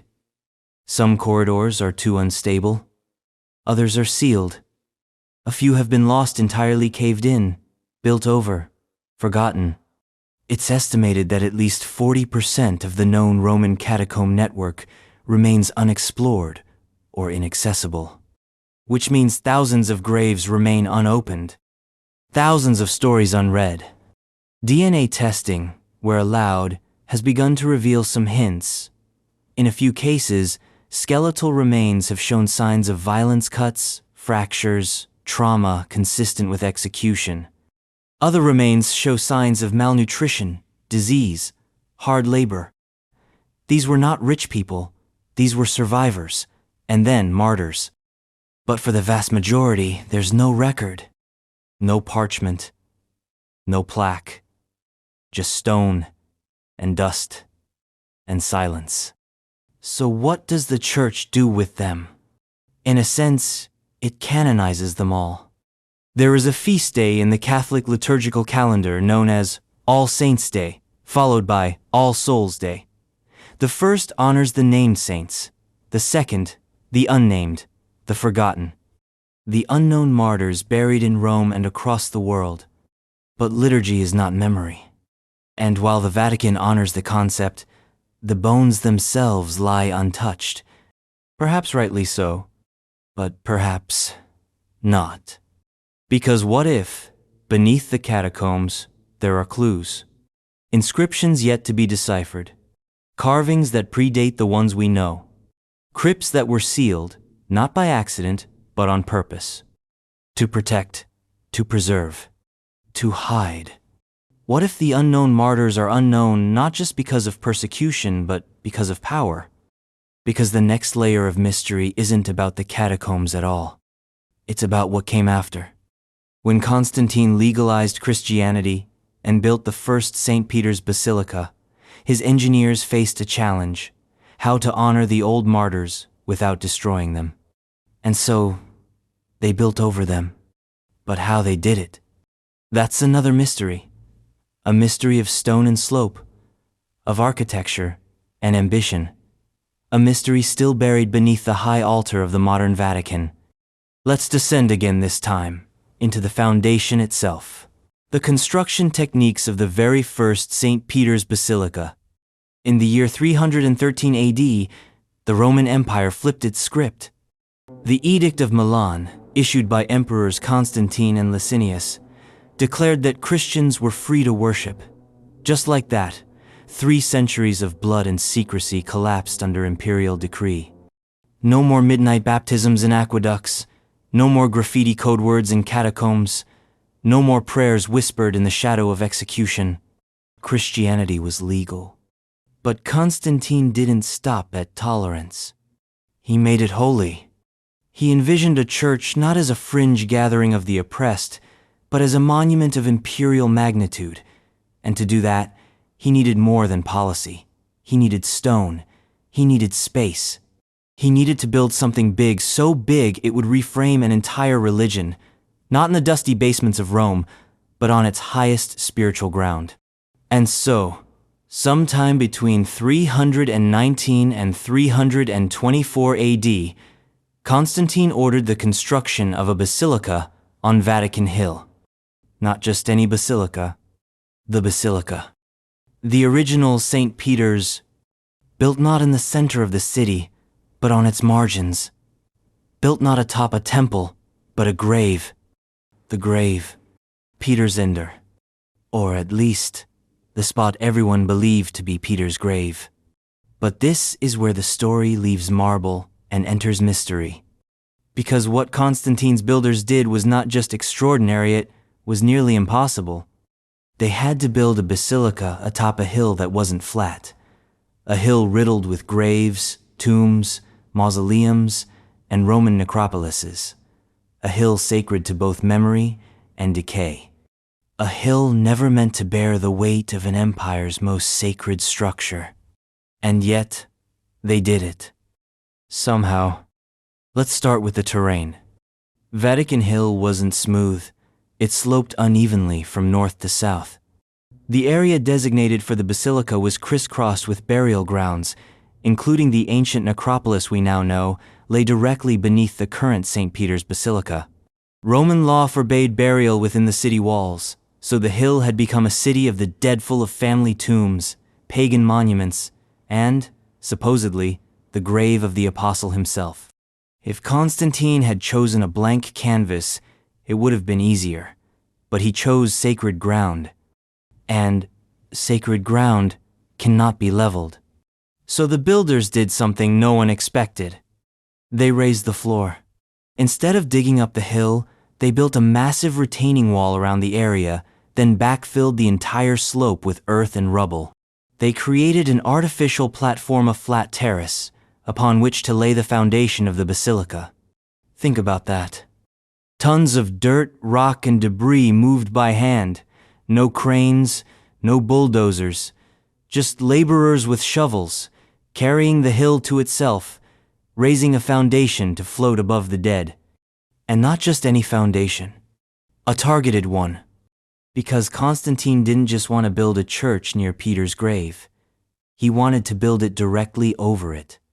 More than that, he wanted the Altarte sacred center of Christian liturgy to rest precisely above the bones of the apostle. This wasn't symbolic. It was strategic. The church's legitimacy was now inseparable from its architecture. Peter's martyrdom was the cornerstone. And Constantine, brilliant politician that he was, understood that a structure built on Peter's body wasn't just a church, it was a throne. But how did they find the grave? This is where records vanish into tradition. According to early Christian memory, Peter had been buried ad catacombas, near the catacombs along the Via Cornelia. Caius the presbyter had described a trophy built over the grave, likely the Tropeon of Gaes, a modest monument that stood above the apostles' bones. If that's true, then Constantine's architects had some point of reference. And yet, no maps survive, no architectural drawings, no diaries. Just this: a basilica, 5 aisles wide, over 100 meters long, built directly over the necropolis, with its high altar placed above a specific spot in the ancient cemetery. That spot is now called the Confessiatha Hollow beneath the current altar, where visitors can descend a few steps and look through a glass panel at the shrine below. And here's where it gets even stranger. Because the basilica's construction wasn't careful, it was brutal. Much of the necropolis was destroyed during the leveling process. Mausoleums were crushed, graves were sealed under tons of dirt, entire family lines buried under a single imperial vision. In some places, Christian tombs were left intact. In others, pagan ones were obliterated. Why the inconsistency? Some say it was practicality. Constantine's workers simply filled in whatever was in the way. Others believe there was a kind of surgical preservation effort around the grave of Peter. A sacred core, carefully preserved amidst the destruction. Either way, the result was a paradox. The basilica was both a monument to memory and an erasure of memory. It honored the dead by burying them again, this time under a monument so massive it could never be questioned. The structure itself was awe-inspiring. A massive wooden roof, supported by rows of marble columns most repurposed from pagan temples. A narthex, a transept, a raised clerestory that flooded the nave with light. At its center, the altar. And beneath the altar, the memory of a fisherman who had become a rock. But the design wasn't Roman, not fully. It was a hybrid. A basilica in Roman architecture was a public hala place for courts, markets, or administration. Constantine co-opted that design for Christian worship, turning secular form into sacred space. Why not build a temple? Because Christian worship wasn't about housing a god, it was about gathering a people. The long nave, the central axis, the emphasis on the altar, they were all designed to funnel attention toward the relic beneath, Peter. And yet, the specifics of that relic were never publicly displayed. No bones were paraded. No reliquary unveiled. The grave was buried deep, hidden behind layers of marble and myth. Only a few were allowed to see it. Only a few knew exactly where it was. And as centuries passed, even that knowledge faded. The original basilica stood for over 1,000 years. It survived fires, sacks, and renovations. It bore witness to the coronation of Charlemagne and the medieval evolution of papal power. By the 15th century, it was crumbling. Pope Julius II ordered it torn down and replaced with the Renaissance masterpiece we know today. But in doing so, the builders again faced the ancient dilemma. How do you build over a grave without disturbing the grave? How do you honor the past while literally burying it? In the 20th century, when archaeologists were finally allowed to excavate beneath the basilica, they found what Constantine's builders left behind: the necropolis, the Red Wall, the Tropeon, and, perhaps, Peter's bones. But they also found broken graves, crushed inscriptions, ghosts of memory sealed in concrete. So what did Constantine achieve? He built a church. He built the church. And in doing so, he cemented a theological geography that endures to this day. Every pope, every liturgy, every doctrine is rooted literally in the foundation Constantine poured. But how much did he know? Did he see Peter's bones? Did his priests? Did they move them? Protect them? Touch them? We don't know. And that silence is as heavy as the marble. Because as much as Constantine gave to Christianity, he also obscured it. His basilica preserved the faith but blurred the facts. What once was an open-air grave became an altar. What once was a necropolis became a footnote. But Constantine didn't stop with Peter. He built basilicas for other saints, other graves, other imperial gestures of faith, including one that remains lost. Because while his own burial site is debated, there's another mausoleum in Rome that historians still argue over. One he may have built, or one built for him. Hidden, misidentified, maybe even right under our feet. Let's look for Constantine's tomb. The location of Constantine's original tomb or mausoleum in Rome, it is one of history's great ironies. The emperor who turned Christianity from outlaw sect to imperial religion, the man who raised basilicas over the tombs of saints and planted crosses where Caesars once ruled, left behind no clear tomb of his own in the city he transformed. Constantine the Great, first Christian emperor, founder of a new Rome in the East, builder of churches that would last a millennium. And yet, in Rome itself, the question persists. Where is his tomb? The official story says, "Not here." According to contemporary and near-contemporary accounts, Constantine was buried in Constantinople's new capital, the city he named after himself, the new Rome that shifted the empire's axis eastward. There, in the Church of the Holy Apostles, he was laid to rest in a sarcophagus, surrounded by 12 empty urns symbolically encircled by the apostles themselves, a 13th apostle in imperial flesh. It's poetic, it's political, it's theological theater at its peak. And yet, the story is not closed. Because before he built Constantinople, before he turned his eyes to the Bosporus, Constantine ruled from the west, from Milan, from Trier, and yes, from Rome. And in Rome, something doesn't add up. Let's rewind. Constantine visited Rome several times during his reign. He sponsored vast building projects, not just the Basilica of St. Peter's, but also the Lateran complex would become the papal residence centuries before the Vatican ever gained political teeth. He also built mausoleums. One of them we know, the Mausoleum of Helena, his mother. Still standing today, its circular shape and massive brick walls are visible in the Tor Pignatera neighborhood of southeast Rome. Built around 329 AD, it was part of a larger complex including the Basilica of Santi Marcellino e Pietro. Helena's tomb, complete with its porphyry sarcophagus, was lavish, fit for the mother of an emperor. But why build a mausoleum for his mother in Rome if he intended to leave the West behind? Why not wait for Constantinople? Unless that wasn't the original plan. Here's where the mystery sharpens. Some ancient sources suggest that Constantine intended to be buried in Rome. There are hints, small, scattered, often dismissed, in the writings of Eusebius, in the marginalia of later chroniclers. Mentions of a mausoleum near the Lateran, of imperial plans to construct a family tomb complex. And then there's the Lateran itself. Before the Vatican became the papal seat, the Lateran was the Christian center of Rome. Constantine donated the land. He built the original basilica there, what is now the Archbasilica of St. John Lateran, the cathedral of the Bishop of Rome. Attached to it, some scholars believe, was a mausoleum intended for Constantine himself. Not just symbolic. Literal. There are ruins. Foundations near the old Lateran baptistry that suggest a circular structure similar in design to Helena's mausoleum. The brickwork dates to Constantine's era.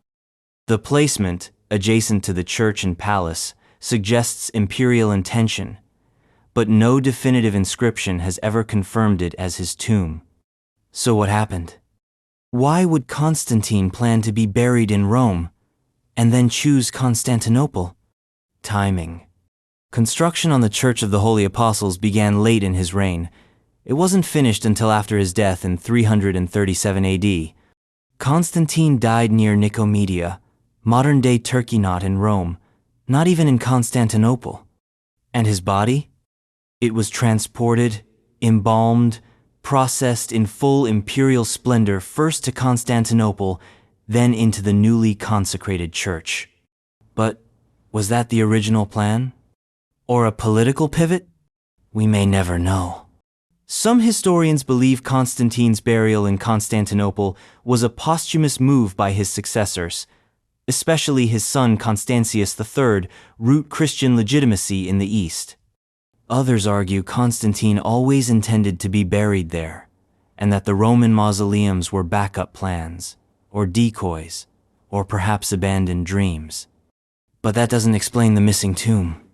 Because the Church of the Holy Apostles no longer exists? It was demolished by the Ottomans after the fall of Constantinople and replaced by the Fatih Mosque in the 15th century. The site has never been fully excavated. The sarcophagi once housed there? Missing. Looted. Broken. Lost. No confirmed remains of Constantine have ever been found. His porphyry sarcophagus massive, carved, imperialis vanished. Some claim parts of it are housed in the Vatican museums. Others believe it was destroyed during the sack of Constantinople. Others still say it was moved somewhere safer. Perhaps to Rome. Far-fetched? Maybe. But consider this. In the 18th century, during renovations near the Lateran, a sealed chamber was discovered beneath the baptistry. Inside, fragments of a red porphyry coffin, shattered, mixed with dirt. No inscriptions, no documentation. The pieces were quietly collected and moved to storage. Some are now in museums, others are unaccounted for.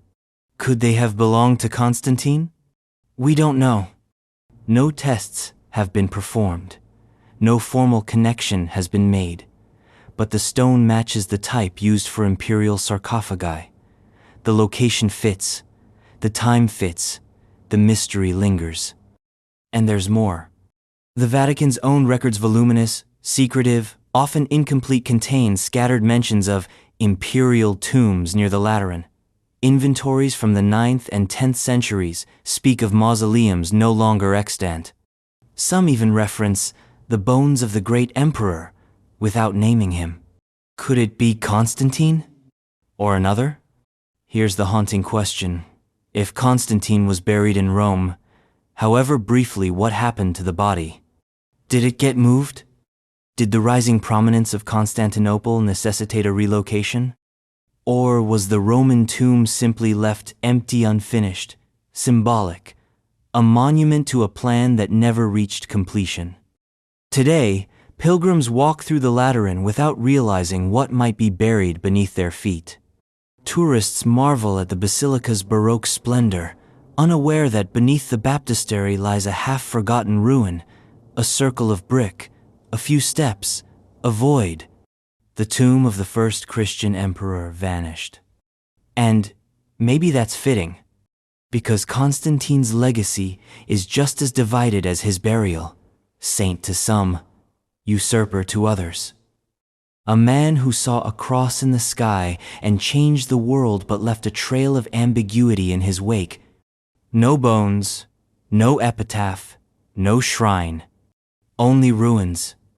But just down the hill from the Lateran, deeper still in the city's memory, another name lingers. A monument not to an emperor, but to a fisherman.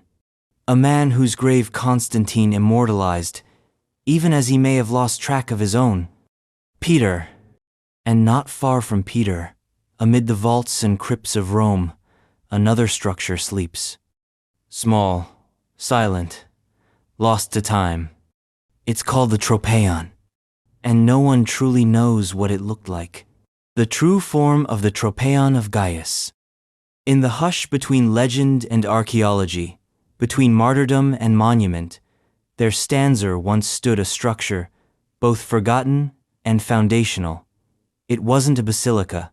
It wasn't a church. It wasn't even a chapel in the traditional Roman sense. It was a tropeon, a trophy, a shrine, a whisper built in stone. And it may have been the very first Christian monument in Rome. It's called the Tropeon of Gaes, and we've never actually seen it. Let's start with the only surviving clue we have, a quote. Sometime in the late 2nd century, a Roman Christian presbyter named Gaius was locked in a theological dispute with a certain Proclus, a Montana stone of those charismatic sectarians who claimed divine revelation directly, inconveniently, and without clerical oversight. To make his point, Gaius did something radical. He cited archaeology. If you go to the Vatican or to the Ostian Way, Gaius wrote, you will find the trophies of the founders of this church. Trophies. Tropi alpha iota alpha. Not tombs, not churches, trophies. One on the Vatican Hill, for Peter. One on the Ostian Way, for Paul. And with those words, he anchored Christian tradition to physical space. He turned Peter and Paul from legends into locations. But what did he mean by trophy? In Roman culture, a tropeon was a battlefield monument, a display of enemy armor and weapons hung on a wooden frame and left standing at the site of victory. It was a statement of conquest, raw, symbolic, and impermanent. So what happens when early Christians, persecuted and underground, appropriate that language? They turn the site of execution into a battlefield. They make martyrdom the moment of victory. The trophy is no longer armor but memory. Peter's grave became the Christian Tropeon, small, crude monument to the apostles' triumph through death. But what did it look like? Here's where things get murky. The Tropeon of Gaes is not mentioned in any other ancient texts. It left no blueprints, no illustrated manuscripts, no early pilgrim sketches. All we have is a name, a location, and a trail of archaeological breadcrumbs buried beneath 20 meters of Vatican marble.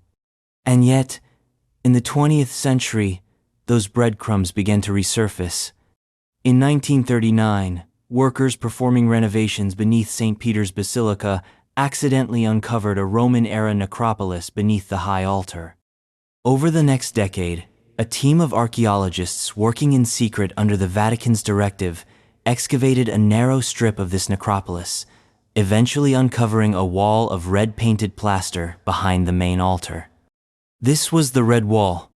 Behind it, a simple niche empty, now flanked by columns.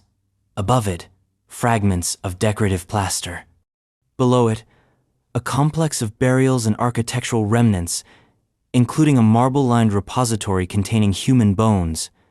Some Vatican scholars believe this red wall, with its niche, is part of the Tropeon of Gaes.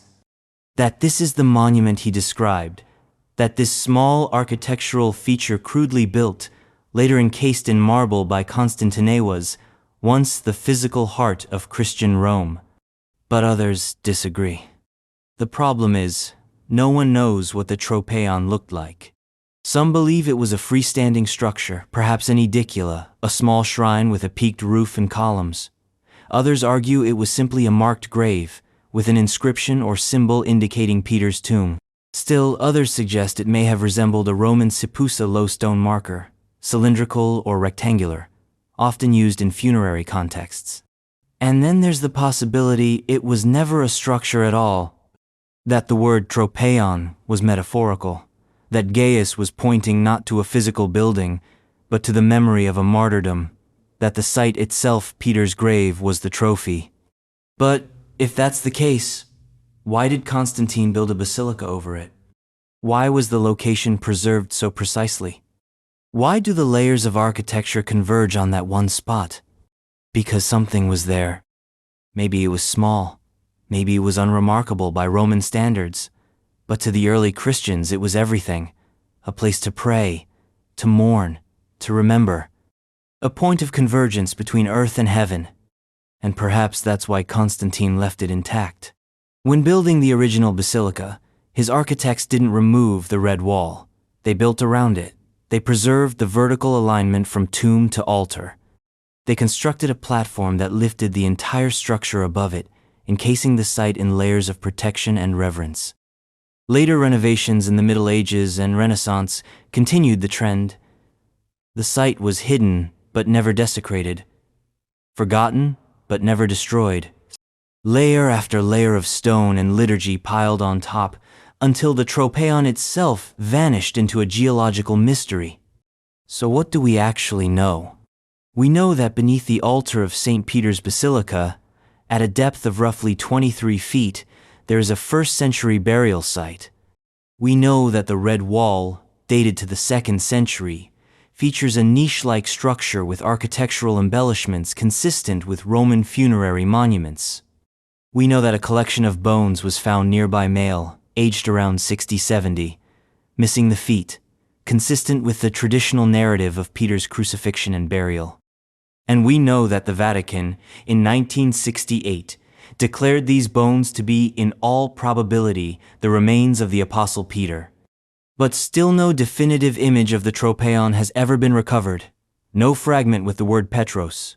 No inscription reading Tropeon. Just indirect evidence, architectural hints, devotional gravity. And maybe that's appropriate. Because the Tropeon of Gaes was never meant to impress the eye. It was meant to anchor the soul. It wasn't an imperial statement. It was a protest, a defiance.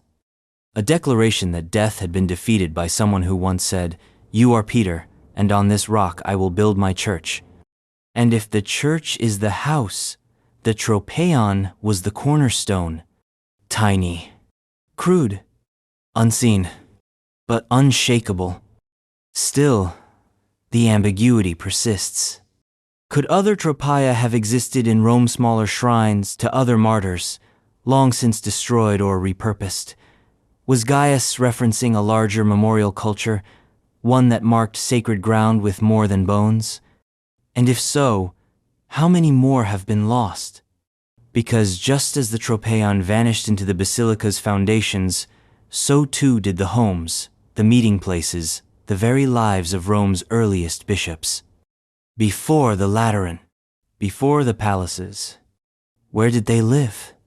Where did the popes go before they had a throne? The earliest papal residences, before the Lateran, before there were golden mitres, before white cassocks and popemobiles, before the keys of Peter were printed on flags and mounted over bronze doors, there was just a man in Rome, often hunted, sometimes hidden, nearly always poor, leading a scattered flock without a palace, without an altar, and critically, without a home. Because in the first 3 centuries of Christianity, the Bishop of Rome, what we would now call the Pope, didn't live in a palace. He lived in the shadows. And where exactly those shadows fell is one of the most underexplored, most tantalizing mysteries in the history of the Vatican, the question of the earliest papal residences. Where did the first popes actually live? Where did they govern, write, minister, mourn, and, in many cases, prepare to die? Let's start at the beginning. The earliest bishops of Rome, according to church tradition, start with Peter. After him come Linus, Anacletus, sometimes split into Cletus and Anacletus, Clement, and a chain of successors stretching across the blood-stained centuries of imperial Rome. These men, while not yet emperors in robes, were nonetheless heads of a burgeoning and highly illegal religious movement, which means their residences weren't grand. They were mobile, improvised, deliberately obscure. The traditional assumption is that the first bishops of Rome, especially in the pre-Constantinian period, roughly 64 AD to 313 AD, lived in or operated from a rotating network of Domus Ecclesiae house churches scattered throughout the city's poorer districts. These were private homes converted into places of worship, not visible from the street, often disguised, sometimes only partially dedicated to Christian use. And that's if they were lucky. More often, early popes lived like fugitives. They moved constantly. They met their followers in underground cemeteries. They baptized converts in cisterns and alleyways. They wrote letters by candlelight and passed them by hand, from trusted courier to trusted courier. The Roman state made sure of that. From Nero's persecutions in the 1st century, through the Valerian crackdown in the 3rd, any bishop of Rome would have been a high-priority target, and many of them were arrested, exiled, or executed. Linus martyred, Anacletus martyred, Clement martyred, reportedly tied to an anchor and drowned in the Black Sea. From 64 AD to 313 AD, nearly half of all Roman bishops met violent ends, and they did so without ever ruling from a formal ecclesiastical seat. So how do we track where they lived? The answer: very, very carefully. Fragments of information exist. Scattered references in early Christian texts. Inscriptions in catacombs. Hints from the Liber Pontificalis, a 6th century compilation of papal biographies, some based more on hagiography than fact. From these we know a few things. First, there was a tradition possibly accurate that Peter himself lived in the Trastevere district, on the west bank of the Tiber. This area, densely populated and filled with tradesmen and immigrants, would have offered anonymity. Archaeological digs beneath the Church of San Crisogono have uncovered early Christian graves and a domus ecclesiae dating to the late 2nd or early 3rd century. Could it have been used by an early pope? Possibly. Then there's the Titulus Clementis, now the Basilica of San Clemente. This complex includes a 1st century Roman house beneath a 4th century church, with a layout suggesting Christian use. A fresco depicts Clement, the 3rd or 4th pope, depending on the list, and early legends connect him directly to the site. Was this his home? Or simply a posthumous dedication? Again, we don't know. In the Catacombs of Priscilla on the Via Salaria, a small chamber features graffiti referencing Pope Marcellinus, who reigned in the late 3rd century. Nearby, the Catacombs of Calixtus house a series of crypts referred to as the Crypt of the Popes. 9 pontiffs from the 2nd and 3rd centuries were interred, there suggesting a level of stability and recognition among the community. But burial is not residence. And the fact remains, no confirmed location of a papal home before the Lateran has ever been discovered. Which leads to a fascinating and somewhat disturbing possibility. That the early popes had no fixed residence at all. That they lived as their flock did, scattered, secretive, perpetually on the run. That the man who would one day become the most powerful religious figure on earth was once a tenant in borrowed rooms, eating bread that might have been his last meal. And yet, he governed. The early popes weren't just symbolic figureheads. They issued instructions, they coordinated charity efforts, they received correspondence from other Christian communities, Corinth, Antioch, Carthage. They maintained, somehow, a sense of theological authority, even as Roman swords hung over their heads.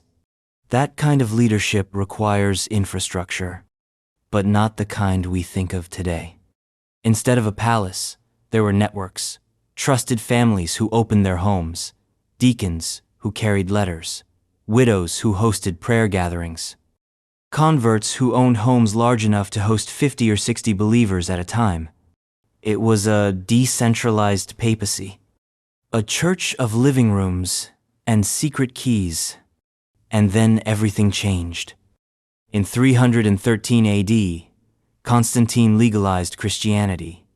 In 324 AD, he moved the empire's capital to Byzantium.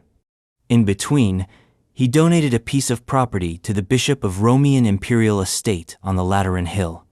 This was not a gesture. It was a statement. The church would no longer hide. It would rule. The Lateran Palace became the papal residence for the next 1,000 years. It had its own basilica, its own treasury, its own scribes, guards, archives, and audience halls. From there, the Bishop of Rome evolved into the Pope, as we now know him, a spiritual monarch with land, authority, and address. But what was lost? The pre-Lateran papacy was humble, grounded, local. It existed among the people, not above them. It was, in many ways, closer to the original Christian ethos, more apostolic, in poverty than in power. And yet we know so little about it. Because the Vatican's own historical narrative begins at Constantine. Before that is fog, gaps, names without faces, residences without records. So, where are the lost papal houses? Some speculate they lie beneath modern churches, San Clemente, Santa Pudenziana, San Crisogono.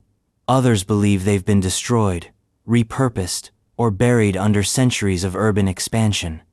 The hills of Rome are layers upon layers of forgetting. But maybe the houses never mattered. Maybe the Pope's real seat wasn't in stone. Maybe it was in the people who hid him, fed him, mourned him, the slaves who memorized his letters, the women who sang psalms in back rooms, the deacons who stood watch during baptisms in borrowed baths. Maybe they were the palace. And maybe that's why the mystery persists, not because we lost a building, but because we lost a way of being. Still, if we could find one of those early residences, just one room, one floor plan, one inscription, it would rewrite the origin story of the papacy. It would remind us that the seat of Peter was once a stool in a kitchen. And just as those homes were hard to trace, so too is the memory of the man who helped make it all necessary. Because long before the popes ruled Rome, a different emperor left his mark, Nero. And while his name still echoes in infamy, his body is missing. The disappearance of Emperor Nero's remains. In the long gallery of Roman emperors, few figures loom as perversely vivid as Nero. The man who played the lyre while Rome burned, the tyrant who poisoned his stepbrother, stabbed his mother, kicked his pregnant wife to death, the aesthete turned arsonist. The ruler whose name became a byword for lunacy, cruelty, and theatrical self-immolation. A human paradox, lover of the arts, butcher of innocence. But amid the crimes and flames and legends, one detail remains unresolved. Where is his body? Emperor Nero Claudius Caesar, Augustus Germanicus, died in June of 68 AD. He was 30 years old. The last of the Julio-Claudian line, descended from Augustus himself, he took his own life in a rented villa on the outskirts of Rome after being declared a public enemy by the Senate. His final words, recorded with dramatic flair by Suetonius, were, "Qualis artifex perio, what an artist dies in me." Then he plunged a dagger into his neck, or perhaps had a servant do it for him. What followed was chaos. His death ended the Julio-Claudian dynasty and triggered the year of the four emperors, whirlwind of civil war, claimants, bloodshed, and the eventual rise of Vespasian, founder of the Flavian dynasty. But before that chapter could begin, something had to be done with Nero's body. And that's where the mystery begins. The standard version of events goes something like this. Nero's body was retrieved by a few loyal followers, among them two freedmen named Epaphroditus and Phaonand, given a quiet burial in the mausoleum of the Domitii Enobarbi, his paternal family tomb. The site was located on the Pincian Hill, overlooking what is now the Piazza del Popolo. His grave was marked with a modest monument, and later, allegedly, a small shrine tended by those who continued to revere him. But here's the problem. That tomb has never been found. Not definitively, not archaeologically, not publicly acknowledged. And in a city like Rome, where almost every emperor's tomb has been at least identified, if not excavated, that absence is glaring. Especially considering how much damage Nero did to Vatican Hill. Let's pause there. Because Nero's persecution of Christians, his probable execution of both Peter and Paul, and his circus of death on Vatican Hill are all central to the founding trauma of the early church in Rome. His memory became a negative foundation. This is who we are not. And yet, his tomb? Lost. Why? Several theories compete, each of them dark. The first, obliteration. After Nero's death, the Roman elite launched a systematic effort to erase his legacy. His statues were torn down. His name was scratched from public inscriptions, damnatio memoriae, the damnation of memory. It was one of the most potent tools of Roman political revenge. And perhaps his tomb was included. It's entirely possible that the mausoleum of the Domitii Enobarbi was desecrated, stripped, burned, buried, that the bones were removed, dumped, scattered, left to rot in a ditch. There's no surviving sarcophagus, no monument, no inscription definitively linking the site to Nero. The erasure may have been total, but history is rarely that clean. Which brings us to Theory 2, preservation and secrecy. Despite his monstrous reputation, Nero had followers, especially among the lower classes and certain factions in the East. After his death, a strange cult of personality grew around him. Coins were minted in Asia Minor bearing his image. Statues were quietly preserved in private homes. And in Rome, whispers persisted that he wasn't really dead, that he would return. This became known as the Nero Redivivus legend. Multiple impostors emerged in the following decades, claiming to be the resurrected emperor. They gathered armies, marched on cities, and were eventually crushed, but the idea never fully died. Even the Book of Revelation, written in the late 1st century, contains veiled references that many scholars interpret as allusions to Nero, the beast whose number is 666. The one who was, and is not, and yet is. The early Christians, scarred by his persecution, encoded Nero into their apocalyptic nightmares. So what does this have to do with his tomb? Everything. Because if Nero was believed to be returning, if his death was questioned, if his spirit was feared, it makes sense that his physical remains might be hidden, either by loyalists who hoped for resurrection, or by the state who feared it. Some even believe the Vatican itself may conceal remnants of Nero's tomb, buried, built over, misidentified. It's not impossible. We know that Nero's circus stood on Vatican Hill, that Peter was executed there, that the foundations of the circus still lie beneath the sacristy of St. Peter's Basilica. But what else is down there? Roman circuses weren't just arenas. They were complexes. They included viewing platforms, stables, shrines, statue sands sometimes, family tombs. If the Ahenobarbi had holdings on the hill, and they did, it's not unthinkable that a secondary tomb or cenotaph once existed near or within the circus complex, a place to honor the imperial line. But no trace has surfaced. Unless you count the obelisk. The same obelisk that now stands in the center of St. Peter's Square once marked the spine of Nero's circus. Brought from Egypt by Caligula, it stood as a mute witness to the deaths of saints and the rise of an empire. It has no inscription. Just red granite, 25 meters tall. A monument with no message. Much like Nero himself. And then there's Theory 3. That the Vatican knows. This is where speculation turns conspiratorial, but not without cause. The Vatican is, without question, the most layered archaeological site on Earth. Beneath St. Peter's lie centuries of burials, ruins, chambers, corridors, many of them unexplored, some of them sealed. Excavations are strictly controlled. Reports are carefully filtered. Is it possible that Nero's tomb, his remains, were discovered, identified, and quietly reburied? Certainly. And it would make sense to do so. The optics of enshrining the bones of the man who murdered Peter beneath the church that bears his name, problematic to say the least. But what if those remains were already part of the soil? What if the Vatican, in being built on Vatican Hill, built itself quite literally atop Nero's grave? That would be the ultimate inversion.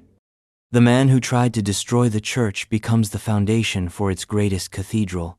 His blood, his stones, his circus repurposed, rewritten, redeemed.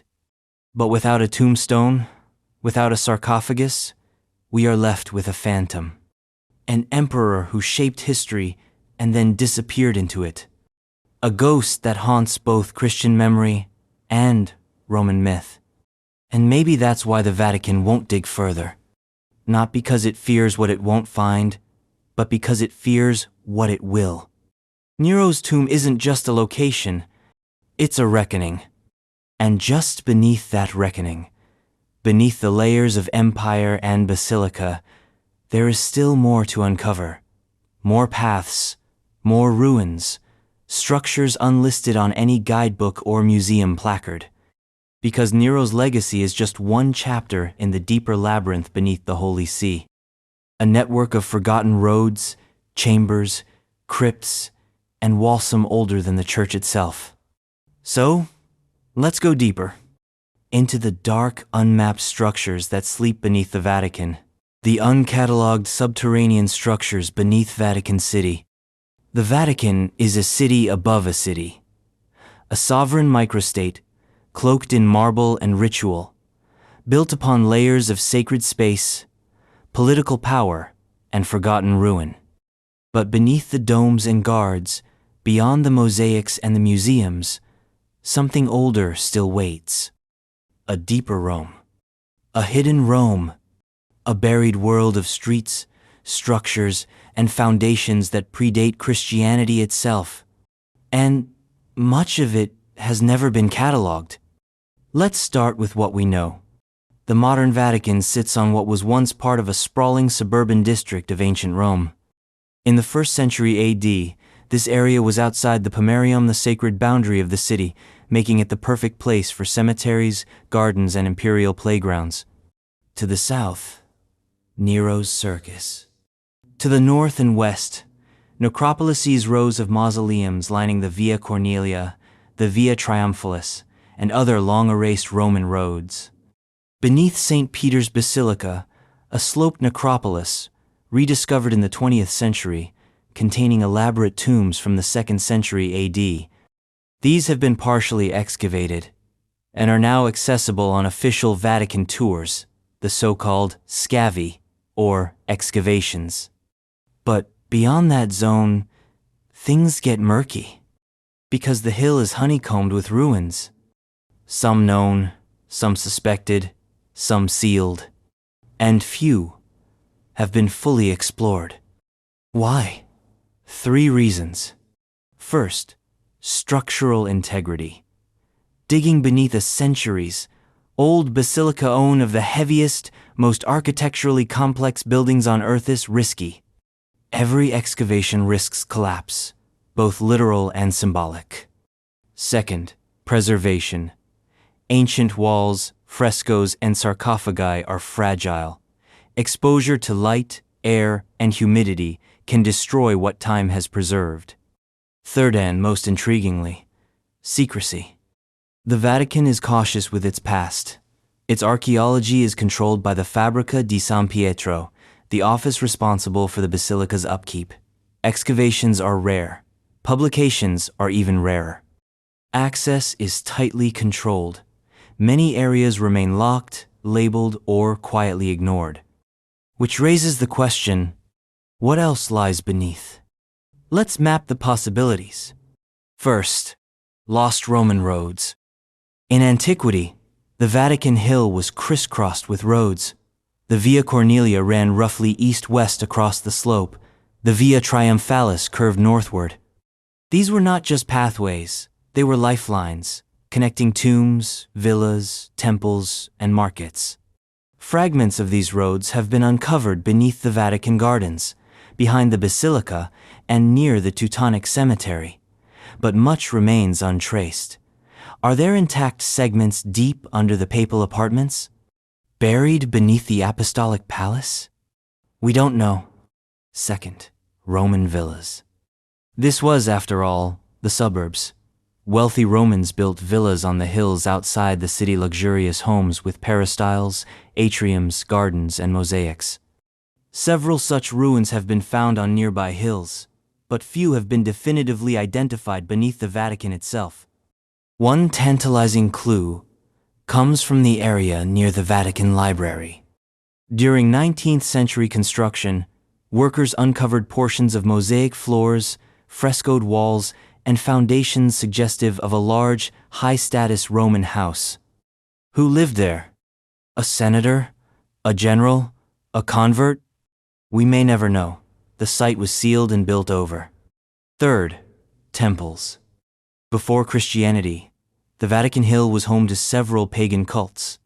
One of the most fascinating and least explored was the cult of Sol Invictus, promoted by the Emperor Elagabalus in the 3rd century.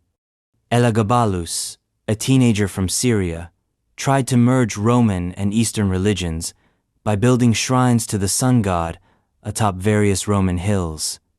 Was one of them on the Vatican? Some sources suggest so. Coins from his reign depict solar temples.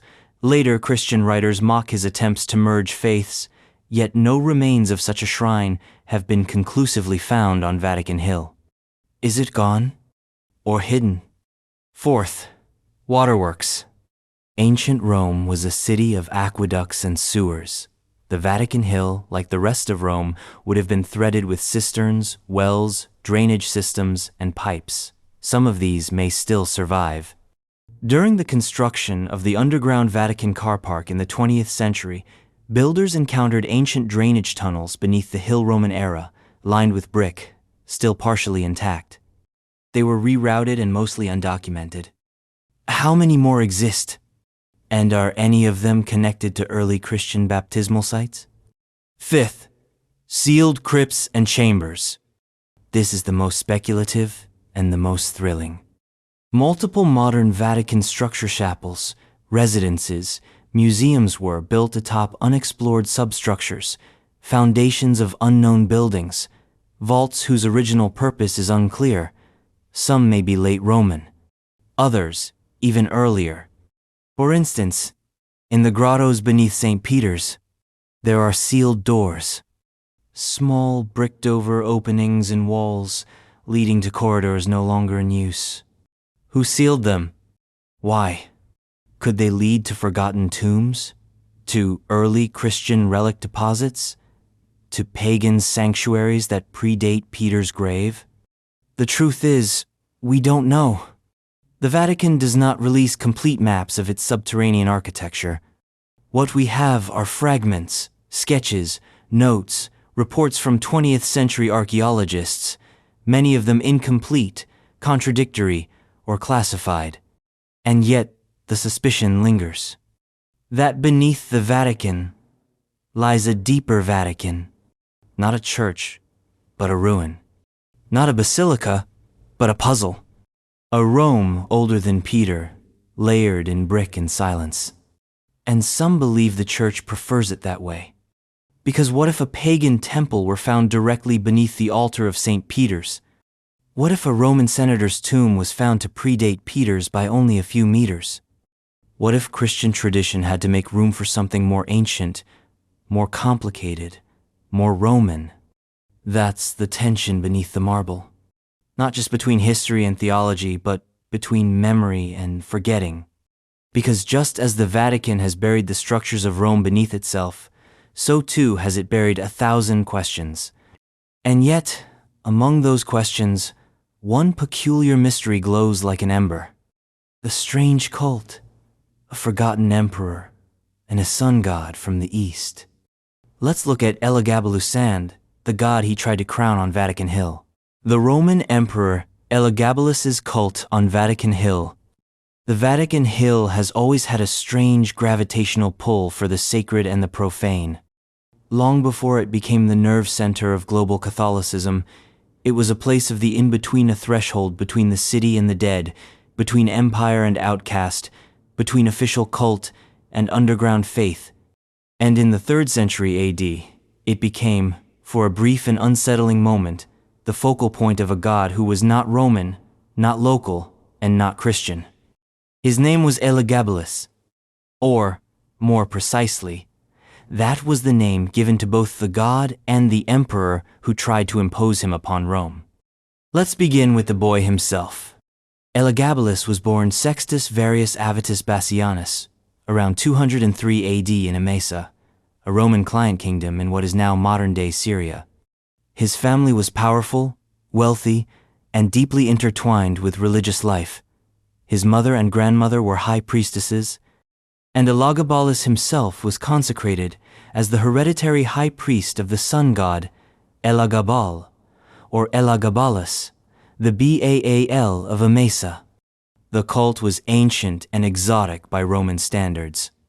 Centered on a black stone possibly, a meteorite revered as the physical embodiment of the god, the worship of Elagabalus involved processions, blood sacrifices, ecstatic rituals, and a theology that merged solar veneration with divine kingship. When the boy was 14, political machinations, led largely by his mother Julia Soaemias and grandmother Julia Maesa, placed him on the imperial throne after the assassination of Emperor Caracalla and the brief, doomed reign of Macrinus. So, in 218 AD, Rome gained not just a new emperor, but a new god. Because Elagabalus didn't come to Rome alone. He brought his deity with him, and he intended to make him emperor too. He ordered that the sacred stone of Elagabal be brought from Emesa to Rome in a lavish procession. The black stone was placed inside a golden chariot, escorted by the emperor himself, who walked backward before it in reverent submission. Upon arriving in Rome, the emperor immediately began constructing a new temple, Elagabalus, on the Palatine Hill. This was not a symbolic gesture. Elagabalus declared his god superior to all other, including Jupiter, the king of the Roman pantheon. He attempted to fuse the worship of Elagabalus with traditional Roman religion by marrying the god to various Roman goddesses, including Astarte, Minerva, and eventually Vesta, the virgin goddess of the hearth. This was more than heterodoxy. It was an imperial coup d'état of theology. And it wasn't enough to build a temple on the Palatine. Elagabalus wanted a holy network, a sacred geography radiating from Rome, with his god at the center. Which brings us to Vatican Hill. While no ancient source explicitly states that a temple of Elagabalus was built on Vatican Hill, the circumstantial evidence is compelling. First, the area was outside the Pomerium, making it legally available for foreign cults and imperial initiatives that couldn't be accommodated within the sacred city boundary.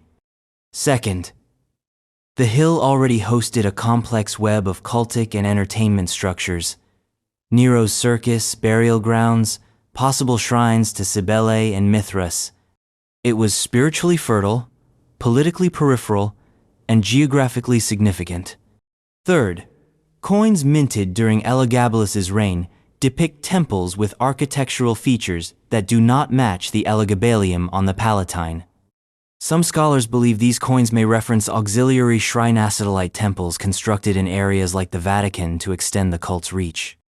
Fourth, the later Christian tradition went to great lengths to suppress all traces of Elagabalus's cult. His name was damned. His images were defaced. His temples were dismantled. His rituals were anathematized in both Christian and pagan sources. Why such intensity? Because the cult was dangerous.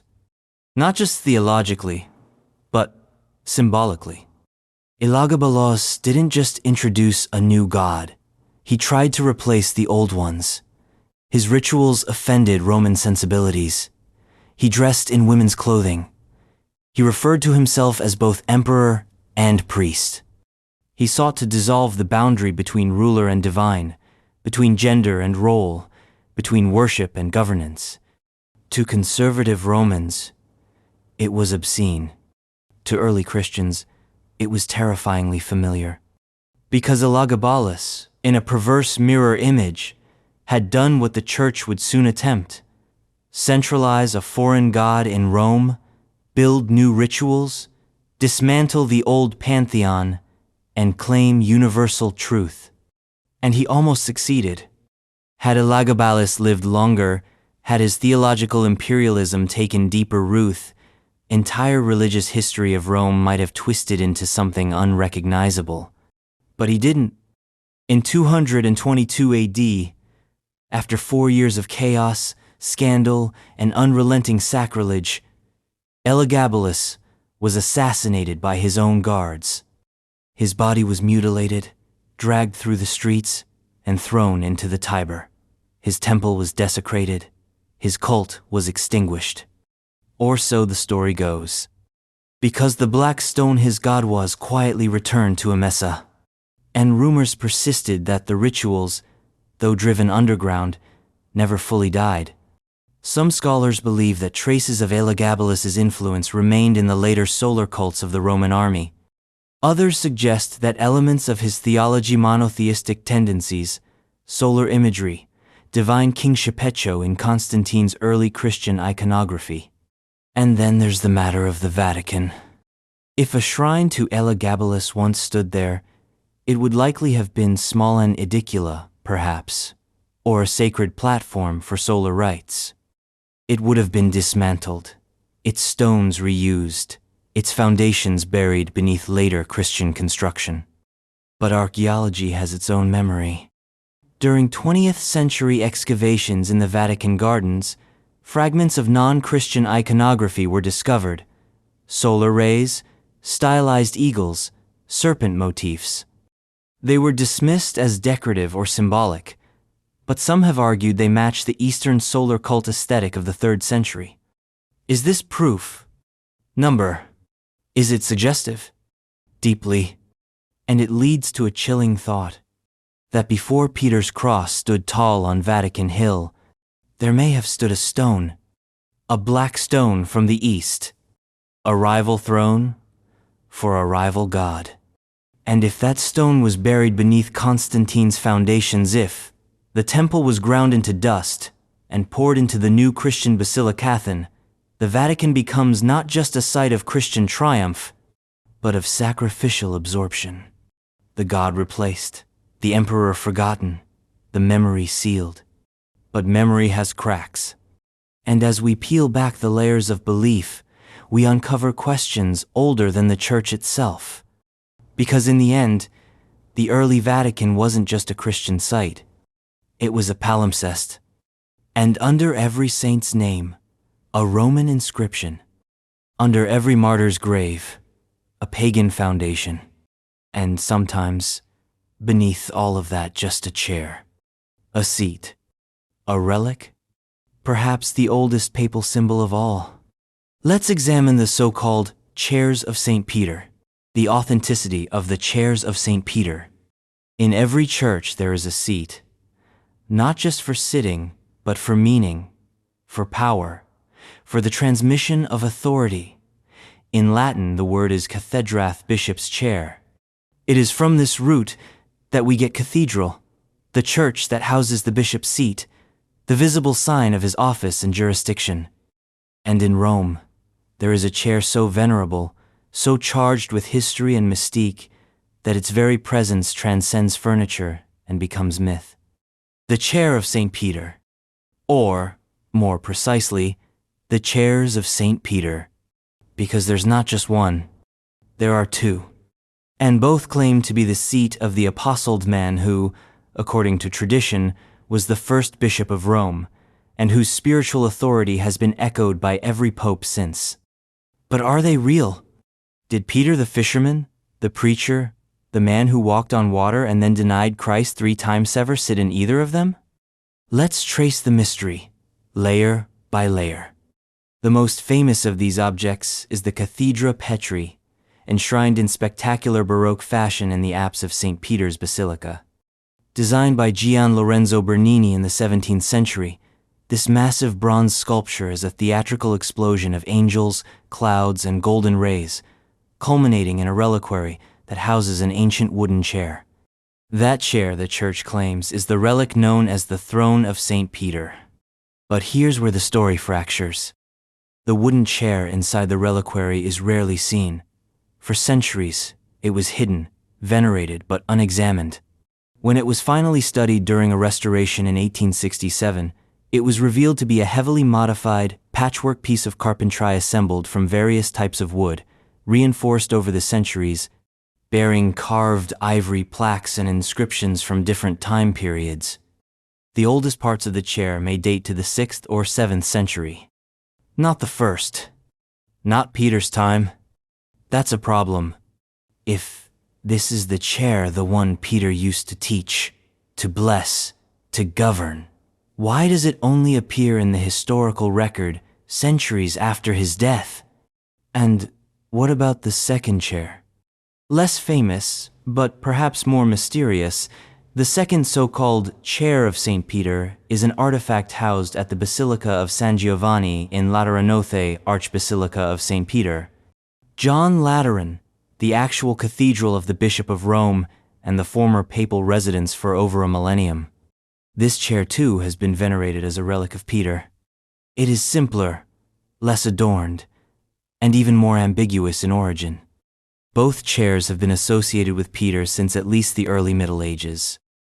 Their relic status is attested by church documents, liturgical texts, and the fact that both were the focus of feast days, the most notable being the Feast of the Chair of St. Peter, still celebrated on the 22nd of February. But what do we really know about their origins? Very little. There are no references to Peter's chair in the writings of the 1st or 2nd century. The Acts of Peter, an apocryphal text, includes long speeches but no mention of him sitting on a special seat. The letters of the Church Fathers Clement, Ignatius, Irenaeus speak of Peter's authority, but not his furniture. The symbolism of the chair emerges slowly, around the 4th century, as the papacy begins to solidify its institutional identity. In this period, the chair of Peter becomes a metaphor.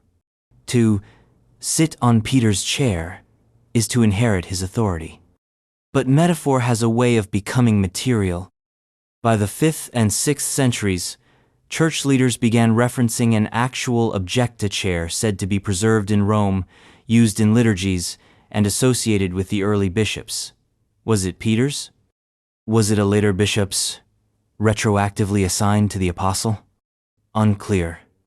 But as the church's power grew, so did the need for relics. The early medieval period saw a surge in the collection, authentication, and veneration of sacred objects. Bones of saints, nails of the cross, fragments of the true cross, and chairs. Relics didn't just inspire faith, they grounded power. To possess Peter's chair was to claim the unbroken line of apostolic succession. It made the papacy not just a theological office, but a throne rooted in touchable history. So the relic emerged, carefully maintained, occasionally displayed, venerated in processions and feasts. And eventually, encased in bronze by Bernini, transformed into an icon so immense and dramatic that its original, humble shape nearly vanished from view. But the question lingers. Could the original chair of Peter have survived from the 1st century? Unlikely. Wood decays. Rome burned multiple times. The early Christians were not in the habit of preserving furniture. They fled, they hid, they died. And Peter himself, he was a fugitive. A man on the move, preaching in house churches, baptizing in catacombs, facing crucifixion in a circus. Did he even have a chair? Perhaps a stool, perhaps a borrowed bench, perhaps nothing. The idea of a fixed throne for Peter only makes sense once Christianity becomes institutional. Once the bishop becomes a bureaucrat and the church becomes a building. Still, the relics remain. And here's where the story turns strange. Because the chairs, whether authentic or symbolic, contain clues. Inscriptions in Latin and Greek, carvings of animals and foliage, traces of Eastern influence. Some scholars believe that the ivory plaques on the Cathedra Petri reflect Syrian Christian iconography, suggesting it may have been assembled or at least decorated by craftsmen from the East. Could it have been brought to Rome by a bishop from Antioch? Could it be a synthesis of traditions, a chair made not for Peter, but in his nami an object that absorbed his memory rather than carrying his touch? It's possible, but it's not the same. Because no matter how old the wood, no matter how intricate the carving, the essence of Peter's authority was never about posture. It was about presence. The real chair of Peter was the community that gathered around him. The believers who heard his words, who carried his letters, who buried his body, and built a church over his bones. The extent of Roman persecution on Vatican Hill. To walk the Vatican today is to enter a sanctified city of light, order, and ritual. Tourists swarm the square. Pilgrims kneel before altars. The great dome of Michelangelo floats overhead like a stone sun. It is a place of certainty. But beneath that certainty is a question older than the marble, deeper than the catacombs, written not in gold, but in blood. How many Christians died here? What was the true extent of Roman persecution on Vatican Hill? The standard narrative is familiar. Nero, in his frenzied need for scapegoats after the Great Fire of Rome in 64 AD, turned his wrath on the Christians. He executed them with theatrical cruelty crucifixions, burnings, wild beasts, and did so in a place now overlaid by the grandeur of St. Peter's Basilica. Among those killed, tradition says, was Peter himself, crucified upside down in Nero's circus, buried nearby on Vatican Hill. It's a story etched into Catholic consciousness, taught to school children, commemorated in liturgy. But the devil, as always, is in the detail.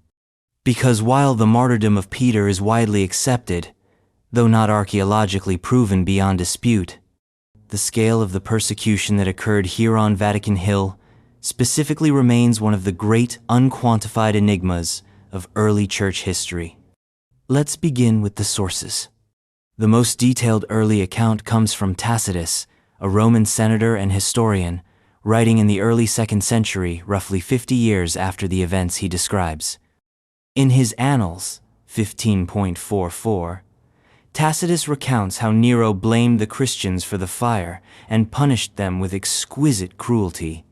Covered with the skins of beasts, they were torn by dogs and perished, or were nailed to crosses, or were doomed to the flames and burnt.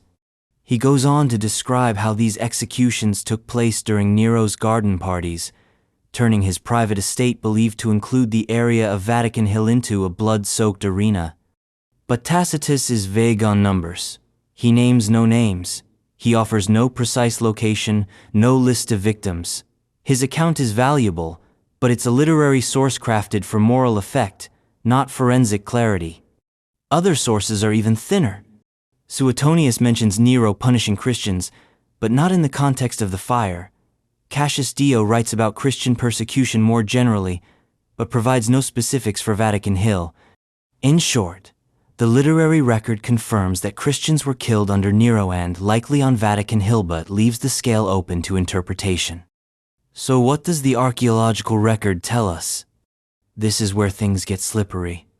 The Vatican necropolis, excavated in part during the mid-20th century, contains dozens of tombs, mausoleums, and burial niches dating from the 1st through 3rd centuries.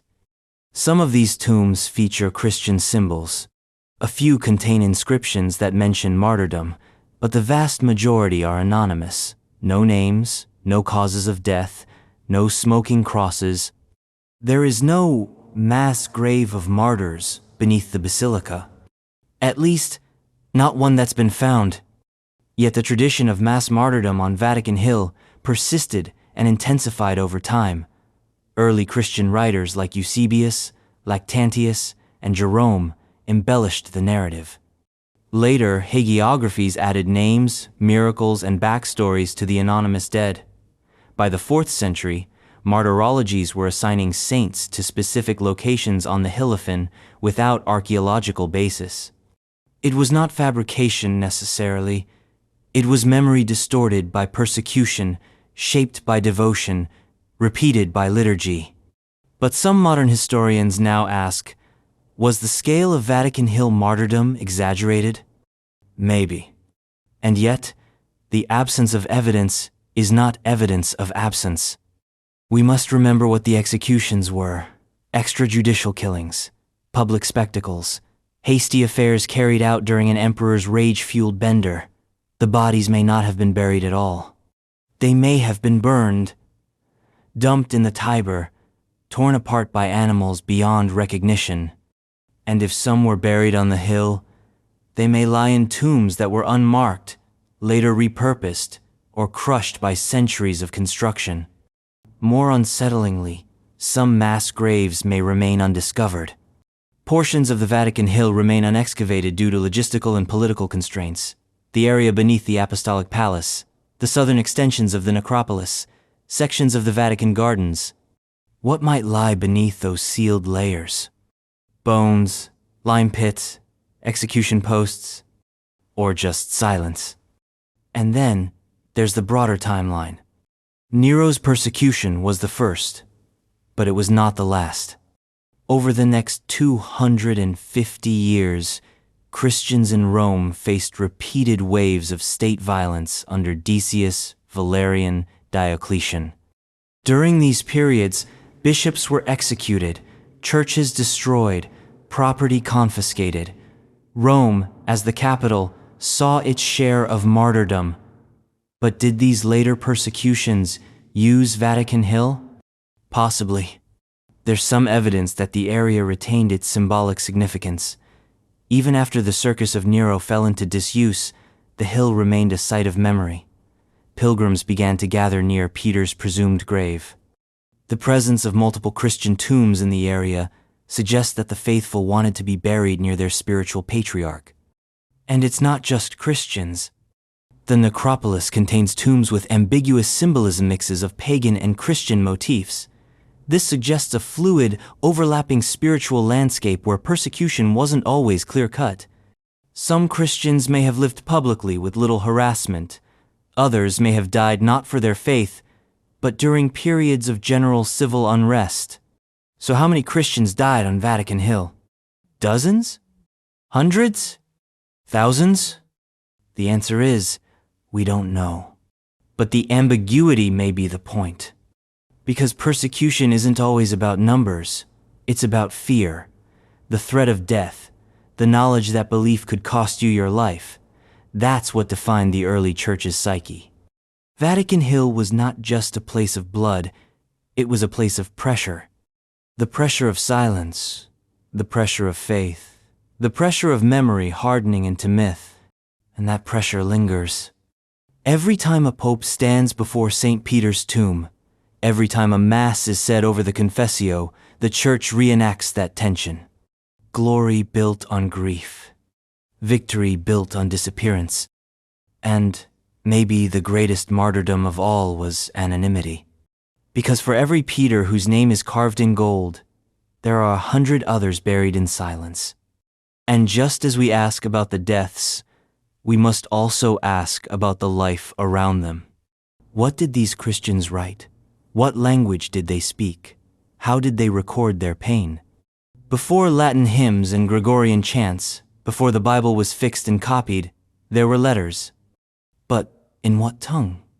Let's decode the earliest Vatican documents and the languages in which they survived. The language and writing of the earliest Vatican documents. Before the Vatican was a city, a shrine, or a doctrine factory, it was something simpler, quieter, hidden. It was a community scrappy, persecuted, deeply literate in both spirit and ink. They didn't have basilicas, but they had something more dangerous. They wrote. And what they wrote, the earliest Vatican documents, the first spiritual communiques from the Church of Rome would eventually shake the world. But what language did they use? What tools? What alphabets? And most pressing of all, where are those documents now? Let's begin at the heart of the question. What was the first language of the Roman Church? The instinctive answer is Latin. The Vatican is in Rome, after all. The Roman Empire spoke Latin. The Latin Mass would come to define Western Christianity for over 1,500 years. So, naturally, Latin must have been the beginning. But history isn't that neat. Because in the first 2 centuries of Christian Rome, the primary language of worship, scripture, and theological debate wasn't Latin, it was Greek. Yes, Greek. The language of Homer and Herodotus. The lingua franca of the Eastern Mediterranean. The language spoken by the apostles, by the first evangelists, and by most of the people living in the multicultural slums and markets of first-century Rome. Why? Because the early Roman Church was not born from senators and patricians. It was seeded by slaves, freedmen, and immigrants. The Christian population of Rome was disproportionately Eastern in origin: Jews from Judea, traders from Asia Minor, refugees from Antioch and Alexandria. They brought their faith in Greek. The New Testament itself was written in Koine Greek, the common dialect of the ancient world. Even Paul, the most Roman of the apostles, wrote to the Romans in Greek. And even in Rome, Greek remained the dominant ecclesiastical language for at least the first 2 centuries. The earliest Christian text letters, homilies, confessions of faith circulated in Greek. So what does this mean for the earliest Vatican documents? It means they probably weren't written in Latin at all. Let's look at some candidates. First, the letters of Clement I, Bishop of Rome, written around 96 AD. Clement's epistle to the Corinthians is one of the earliest Christian writings outside the New Testament. It was composed in Greek, and it speaks with the voice of Roman authority intervening in a theological dispute in Corinth, asserting the primacy of the Roman Church. This is Rome writing to the wider church for the first time, and it does so in Greek. Second, the Shepherd of Hermas, a strange and mystical Christian text written in the early 2nd century, possibly in Rome. It was immensely popular in early Christian communities and was even considered scripture by some. Its language? Greek. Third, the fragments of the Didache, the writings of Ignatius, Polycarp, and other sub-apostolic Father Saul, composed in or received by Christians in Rome, all in Greek. Fourth, liturgical inscriptions found in Roman catacomb sprayers, acclamations, abbreviation SAR, frequently in Greek, especially from the 2nd and 3rd centuries. The Chiro, the Ichthys, the word agape, all scratched in Greek letters into the walls of the earth. So, when does Latin enter the picture? Slowly, and then suddenly. By the mid to late 2nd century, Latin begins to appear in Roman Christian writings not as a replacement for Greek, but as a supplement. The Roman Church, becoming more centralized, more administrative, begins to speak in the empire's own tongue. Latin Christian texts begin to emerge. The Octavius of Minucius Felix. The Latin translation of Irenaeus's Against Heresies. The early Roman canons and baptismal formulas. By the 3rd century, the shift accelerates. The martyr acts of Perpetua and Felicity, written in a mix of Latin narrative and Greek-style diary entries, reflect the hybrid nature of Christian linguistic identity in the empire. The Bishop of Carthage, Cyprian, writes prolifically in Latin. The Roman Church begins translating scripture, giving rise to the Vetus Latina, the Old Latin Bible, a precursor to Jerome's later Vulgate. Still, even in the 3rd century, Greek remains dominant in theological discourse. The Roman popes themselves, Calixtus, Cornelius, Lucius, continue issuing correspondence in Greek. Which leads us to an enormous question. Where are those letters?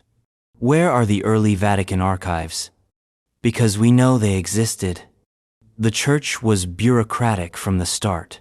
Even under persecution, it kept records, baptismal rolls, martyr calendars, letters from bishops, instructions for worship.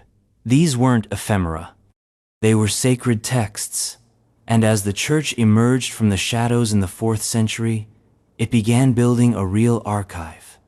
But the earliest materials from the 1st through 3rd centuries are missing, gone, lost, or hidden. Some were destroyed during the Diocletian persecution, 303–311 AD, when churches were razed and scriptures burned. Others were simply not preserved. Papyrus disintegrates, time erases, fires consume. But still, rumors persist that deep within the Vatican Apostolic Archive, formerly the Secret Archive, lie untranslated Greek scrolls, fragments of early papal correspondence, drafts of creeds and condemnations. That somewhere in those 50 miles of shelves is a letter from Clement, not to Corinth but to Jerusalem. Or a baptismal register from 70 AD, written in Greek, preserved in wax tablets, naming the earliest converts baptized in the shadow of Nero's circus. Proof? We don't have it. But we do have precedent. We know the Vatican has unearthed forgotten texts before letters of popes never previously published. We know the archive contains documents from the 9th and 10th centuries that were only discovered in the 21st. And we know that most of the archive has never been fully digitized or cataloged. So what does this mean for the language of the earliest Vatican? It means the Church was born multilingual. Greek in scripture, Latin in governance, Aramaic in memory, perhaps even Hebrew, for those who preserved the earliest Jewish Christian traditions. It means the first pope, if such a title even applied, probably prayed in Greek, taught in Aramaic, and died under a Latin inscription he couldn't read. And it means that the first Vatican documents, if they still exist, may not look like we expect. They might not be grand encyclicals. They might not bear seals or signatures. They might be scraps, notes, corrections. In order to smuggle bread into the Mamertine prison, a list of names to be read at a secret Eucharist, a confession carved into wood. But even as we chase language, we stumble into older riddles. Because before Latin Rome was Christian, it was something else, and so was the Vatican Hill. Before Peter, before Paul, before catacombs and crosses, there was a name, a word, Vaticanus. But where did it come from? Let's go back farther than ever before and uncover the pagan roots of the hill itself. The origin of the Vatican Hill name, before it was a throne, before it was a hill crowned with saints and domes, before Peter's bones were buried and dug up and reburied again beneath layers of faith and empire, it was something else entirely. It was a word, Vaticanus. And its origins remain one of the oldest, murkiest, and most eerily suggestive mysteries buried beneath the church. The modern Vatican Hill is synonymous with Catholicism. It is holy ground, spiritual capital, and eternal archive. But the hill's name predates Christianity. It predates Rome. It even predates the Latin language itself. The word Vaticanus is older than Christ, older than Caesar, older than the city that made both famous. So what does it mean? Let's dig. The earliest references to the word Vaticanus appear in pre-Christian Latin literature, but they point to an even deeper linguistic layeron that traces back to the Etruscans, the enigmatic civilization that ruled central Italy before Rome's rise. The Etruscans were masters of divination. They believed the future could be read in the flight of birds, the entrails of animals, the cracks in lightning. They built temples aligned with the stars, interpreted signs in silence and fire, and passed their prophetic traditions to the Romans. And that's where Vaticanus enters the story. The hill's name may derive from the Latin word vates, meaning seer or prophet. This root gave us words like vaticinationa, poetic term for prophesy, and even Vatican, in its original etymological sense, may simply mean the place of the seers. That's one theory. A poetic one, but perhaps not poetic enough. Some linguists believe Vaticanus could be a Latinization of an older Etruscan place name, now lost to time. The hill may have been sacred ground long before the Romans built their tombs and circuses, there a site used for augury, for ceremonies meant to unveil the will of the gods. In Roman mythology, the hill was associated with an obscure deity named Vaticanus or Vagitanusa, god of speech, sometimes said to preside over the first cries of newborns.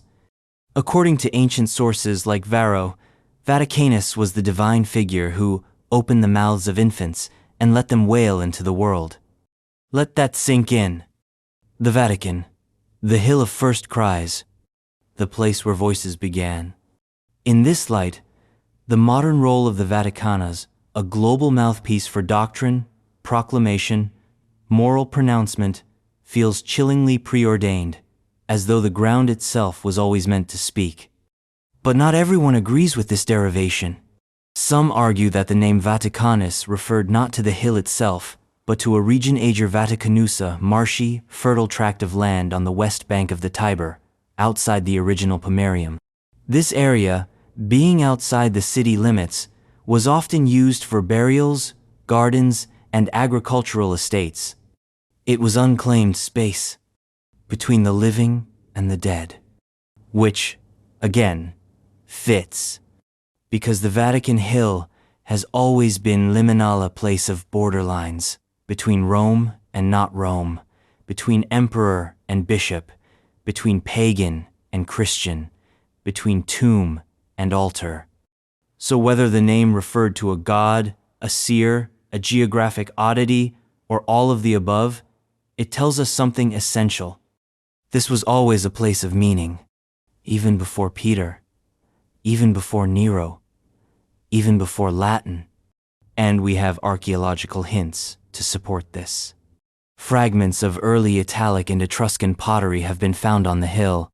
Pre-Roman foundations, now buried under Christian structures, show evidence of ritual use: stone channels, burned offerings, open-air altars, the kind of activity that doesn't build cities but blesses them. In the ancient Roman mind, the Vatican Hill was spiritually potent, but ritually outside. It was not within the sacred walls of Rome. That meant it was available for experimentation, for foreign gods, for the unclean and the divine alike.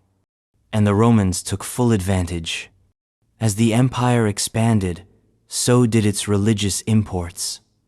Cults from the east, from Africa, from deep within the provinces, found homes on the margins of the city. The Vatican became a spiritual refugee camp, hosting deities that didn't quite fit into Jupiter's court. Cybele, Isis, Mithras, and yes, Elagabalus. These gods, and the rituals attached to them, left faint trace temple foundations, statues, inscriptions. Most were destroyed, repurposed, overwritten by later constructions. Some may still lie beneath the gardens, the museums, the apostolic palaces, sealed not by intention, but by centuries of geological layering. And the Vatican name itself? It remains the only linguistic survivor of that world. A fossil word. A whisper from a time when the hill echoed, not with bells or choirs, but with the cries of infants and the mutterings of prophets. What would those prophets have said if they saw what the hill would become? If they saw basilicas built where tombs once stood? If they saw an empire of faith constructed over an empire of bones? Perhaps they would have nodded. Because prophecy isn't about prediction, it's about recognition. And the Vatican has always recognized its own power. It buried the old gods, but never forgot them. It silenced the seers, but kept their name. It paved over auguries, but inherited their gaze.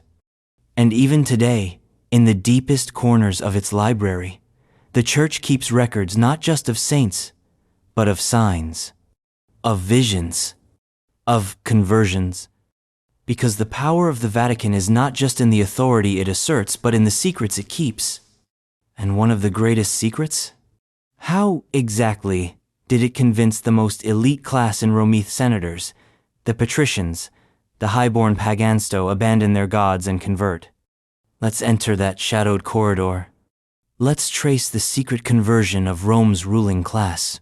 The conversion of Roman senators and elites to Christianity. Christianity began in the alleyways, in rented rooms and borrowed courtyards, in underground tombs, in slave quarters, in markets that smelled of fish and sweat and whispered rumors. It was a religion of the poor, the marginal, the nameless. Its first believers were not patricians or senators, but fishermen, weavers, women, and fugitives. And yet, by the early 4th century, something remarkable had happened. The elites, Rome's ruling class, the very architects of pagan civilization, began to convert. Not in mass baptisms, not in sweeping public gestures, but in secret, one by one, quietly, deliberately, strategically. And by the time Constantine legalized the Church, the Christian faith had already seated itself inside the very heart of Roman power. How? This is the Vatican's oldest political mystery. How did Christianity penetrate the palaces before it conquered the streets? Let's reconstruct the shadows. To understand the mechanics of elite conversion, we need to start with the Roman class structure. Senators, equestrians, high-ranking bureaucrats, landowners, military elitists, these were the men, and a few influential women, who controlled the empire. They were deeply embedded in Rome's pagan traditions. They chaired religious festivals. They funded temples. They served as priests in official cults. And yet, cracks began to appear. The crisis of the 3rd century military disasters, plagues, inflation, civil war shattered the myth of eternal Rome. The old gods stopped delivering. Jupiter grew silent. The oracles failed. People began looking elsewhere. Christianity, with its message of resurrection, endurance, and ultimate justice, began to whisper into those cracks. At first it was a curiosity, a dangerous one, an illegal one. But curiosity is a powerful contagion. And in the sprawling city of Rome, where slaves, servants, and clients moved through elite households like blood through veins, that curiosity had a carrier. Slaves. Many elite Romans owned Christian slaves. These Christians brought their faith into the house not through force, but through consistency, through suffering, through resilience, through the power of prayer uttered behind closed doors. And, over time, some masters began to listen. We have scattered evidence, letters, inscriptions, private diaries. In the Catacombs of Priscilla, one of the oldest Christian burial sites in Rome, we find elite tomb scripts with high-quality frescoes, marble carvings, and inscriptions in refined Greek and Latin. These were not poor believers. These were members of Rome's upper class. Women named Julia, men named Marcus, buried under symbols of Christian hope. In the Acts of the Christian, martyrs sometimes embellished, sometimes exaggerated, we find references to high-ranking officials who harbored Christians, who offered shelter during persecutions, who quietly converted before being exposed and executed. There's the case of Flavius Clemens, a consul under Emperor Domitian, executed in 95 AD, allegedly for atheism, a Roman euphemism often used for Christians who refused to worship the gods. Or the martyrdom of Apollonius, a Roman senator tried and executed around 185 AD for openly professing Christianity.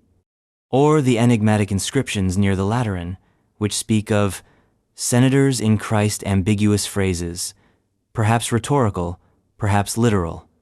But the most significant trail of clues leads not to tombs or texts, but to networks. Because elite Roman conversion didn't happen in a vacuum. It happened through relationships. Family ties, marriages, patronage chains. The early Roman Church was a web of households, domus ecclesia, where believers gathered in private homes to worship, eat, baptize, and remember the dead. Many of these homes were owned or frequented by members of the equestrian or senatorial class. We know of at least a dozen titular churches in Rome named after individuals: Priscilla, Pudens, Clement, Cecilia, who are believed to have been real hosts, real property owners, real believers from the aristocracy. These names weren't chosen randomly. They were signals that Christianity had entered the drawing rooms, that it had begun whispering across marble floors. And here's where the story turns sharp. Because many of these elite conversions were never recorded publicly, there was no incentive. Christianity remained illegal until 313 AD. Professing the faith could mean exile, loss of property, or execution, so converts remained hidden. Baptized in private, communion under cover of night. And when they died, they were buried in Christian tombs, but often without overt symbols, just names, dates, a subtle fish scratched into stone, a quiet cross carved on the underside of a sarcophagus lid. The Vatican necropolis contains some of these graves. They are not marked by martyrdom, they are marked by money. Marble, mosaics, Latin inscriptions, all bearing hints of Christian belief, not declarations, hints, because these were people who navigated two worlds: pagan in public, Christian in secret. Priests of Jupiter by day, followers of Christ by night. And in time, this tension shifted the balance of power. By the early 4th century, a tipping point had been reached. When Constantine marched on Rome in 312 AD, many in the senatorial class quietly supported him, not because they believed in his vision, he hadn't revealed it yet, but because they saw in him a new order, a new legitimacy. And when Constantine issued the Edict of Milan in 313, legalizing Christianity, those secret believers emerged. Senators funded basilicas. Elite families donated land. Former persecutors became patrons. The Lateran palace given to the church by Constantine may well have sat on land already owned by Christian nobles. And once Christianity became legal, the transformation was swift. By the end of the 4th century, under Theodosius I, Christianity became the empire's official religion. Pagan temples were closed, idols were broken. The Senate itself, once the guardian of Rome's ancestral gods, now bowed to the Bishop of Rome, but the foundation had been laid in the dark, in whispered prayers, in secret baptisms, in dinners where scripture was passed between goblets of wine. The conversion of the elite wasn't a miracle. It was a strategy, and perhaps the oldest, most effective one the church ever used. But this raises a deeper question. If the elite converted in secret, who negotiated that shift? Who bridged the gap between a persecuted sect and imperial favor? Who played politics in the shadows? Because Christianity didn't become Rome's religion by chance. It became so through a missing link, a series of unknown conversations, favors, promises, and conversions lost to time. Let's track that missing link. The backroom evolution from outlawed faith to state religion, the missing link between early Christianity and imperial patronage. Something happened in the dark. Somewhere between the catacombs and the palace, between the blood of martyrs and the ink of imperial edicts, between the secret gatherings and the triumphal basilicas, there is a gap. A chasm of silence, veiled in incense and marble, that historians can still not fully explain. How did Christianity go from hunted faith to official state religion? Who brokered that peace? Who whispered in the emperor's ear? Who signed the church's name on the dotted line of empire? This is the missing link in Vatican history. And it's not just about Constantine. It's about what happened before him, around him, beneath him. Because while the Edict of Milan in 313 AD is often portrayed as a sudden lightning bolt of tolerancia, clean pivot from persecution to protection, the reality is more complicated. The alliance between the church and the empire didn't begin at a battlefield or a council. It began in quiet, in deals, in marriages, in unrecorded baptisms, in a shift so subtle and so enduring that it left almost no fingerprints-only consequences. Let's rewind. By the end of the 3rd century, Christianity was no longer a fringe sect. Despite waves of persecution under Decius, 249-251, Valerian, 257-260, and Diocletian, 303-311, the faith had spread across every social stratum. There were Christian soldiers, merchants, scribes, physicians, and yes, members of the imperial household. How do we know? Because we have records of Christians in the emperor's court before Constantine. One example, Dorotheus and Gorgonius, chamberlains under Diocletian, were executed for refusing to renounce their faith. They were high-level palace officials, trusted, close. Their deaths weren't isolated, they were part of a purge, which means there were others. Others who weren't caught. Others who stayed quiet. This is the beginning of the missing link. Christians in power before the church had power. Let's add another layer. The Empress Prisca, wife of Diocletian, is rumored, according to later Christian Sorcesto, have been a secret Christian, or at least sympathetic. Her daughter, Valeria, is also implicated. True? Maybe. But even the rumor suggests proximity. Now add Constantius Chlorus, Constantine's father. Constantius ruled as Caesar in the West, including Gaul and Britain. While technically under Diocletian's edict to persecute Christians, he reportedly did so with restraint. Eusebius claims he refused to destroy churches or execute believers. Again, historically fuzzy, but thematically consistent. By the time Constantine rose to power in 306 AD, Christianity was already embedded. It was no longer a virus. It was a quiet co-author of power. Which brings us to the turning point, the Battle of the Milvian Bridge in 312 AD. According to legend, Constantine, facing the forces of Maxentius outside Rome, had a vision across in the sky, a voice saying, "In hoc signo vinces, in this sign you will conquer." He ordered his men to paint Christian symbols on their shields. He won the battle. He entered Rome in triumph. But here's the twist. Contemporary sources like the panegyrics given in his honor immediately afterward don't mention the vision. Eusebius, the bishop who would later write Constantine's semi-official biography, doesn't record the miracle until years later, after Constantine had fully embraced Christianity.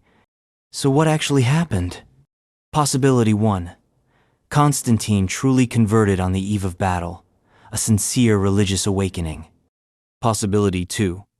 Constantine was already sympathetic, perhaps even privately Christian, and used the moment to reveal his alignment. Possibility 3. It was a calculated political move designed to co-opt the growing Christian population and legitimize his claim to the throne through divine sanction. All plausible, none provable. But again, the miracle isn't that Constantine became Christian. It's that the church was ready for him. The moment Constantine legalized Christianity, the Roman Church moved with stunning speed. Within months, Constantine issued edicts returning confiscated Christian property. He funded basilicas first at the Lateran, then at St. Peter's. He convened councils. He exempted clergy from taxes. He personally corresponded with bishops. This isn't the behavior of a man embracing a fringe group. It's the behavior of someone fulfilling a deal. And that deal, whatever form it took, was the missing link. A pact between church and Caesar. But who brokered it? No names survive. There is no single Cardinal Richelieu, no Nicodemus behind the curtain. Instead, there are traces. Bishops like Miltiades and Sylvester, who rose suddenly in prominence. Letters between imperial offices and Christian leaders. Patterns of patronage, protection, and soft power. And then there's Helena, Constantine's mother. Later canonized as Saint Helena, she is said to have converted before her son, possibly during her marriage to Constantius. She was pious, curious, and crucially influential.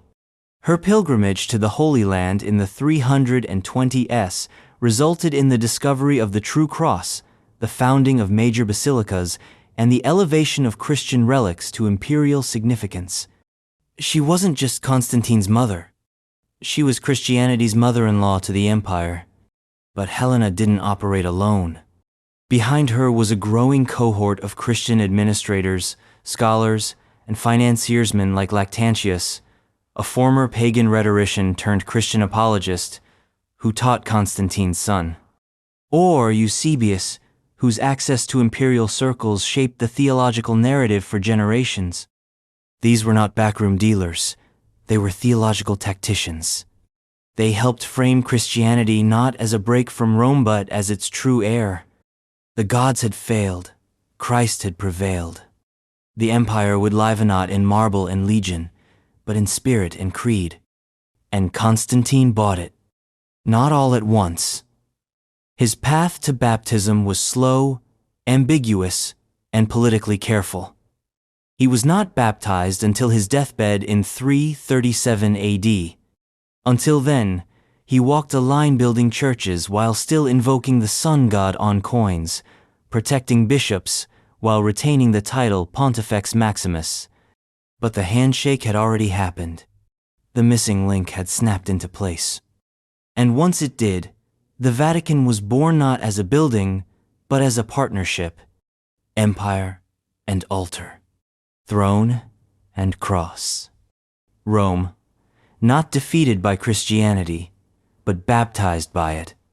And yet, Not everything from the old order was swept away. Some temples remained, some shrines were repurposed, some altars were simply buried. Which leads to the next mystery. What happened to the pagan temples that once stood possible on Vatican Hill itself? Were they demolished? Or are they still there, sleeping beneath the saints? Let's exhume the ruins of forgotten gods. The fate of pagan temples on or near Vatican Hill. Before basilicas there were altars. Before popes there were priests in purple. Before crosses, before saints, before Peter and Paul had their names chiseled into marble and legend, there were other gods on Vatican Hill. Gods that walked in shadow, gods that stood in stone. Gods that demanded blood and incense long before any censer swung inside a church.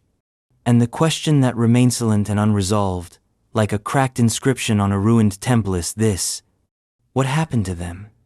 What became of the pagan temples that once stood on or near Vatican Hill? Were they destroyed in a blaze of Christian triumph? Converted into churches? Built over, forgotten, erased? Or are they still there? Buried beneath the ground, foundations under foundations, ghosts beneath saints.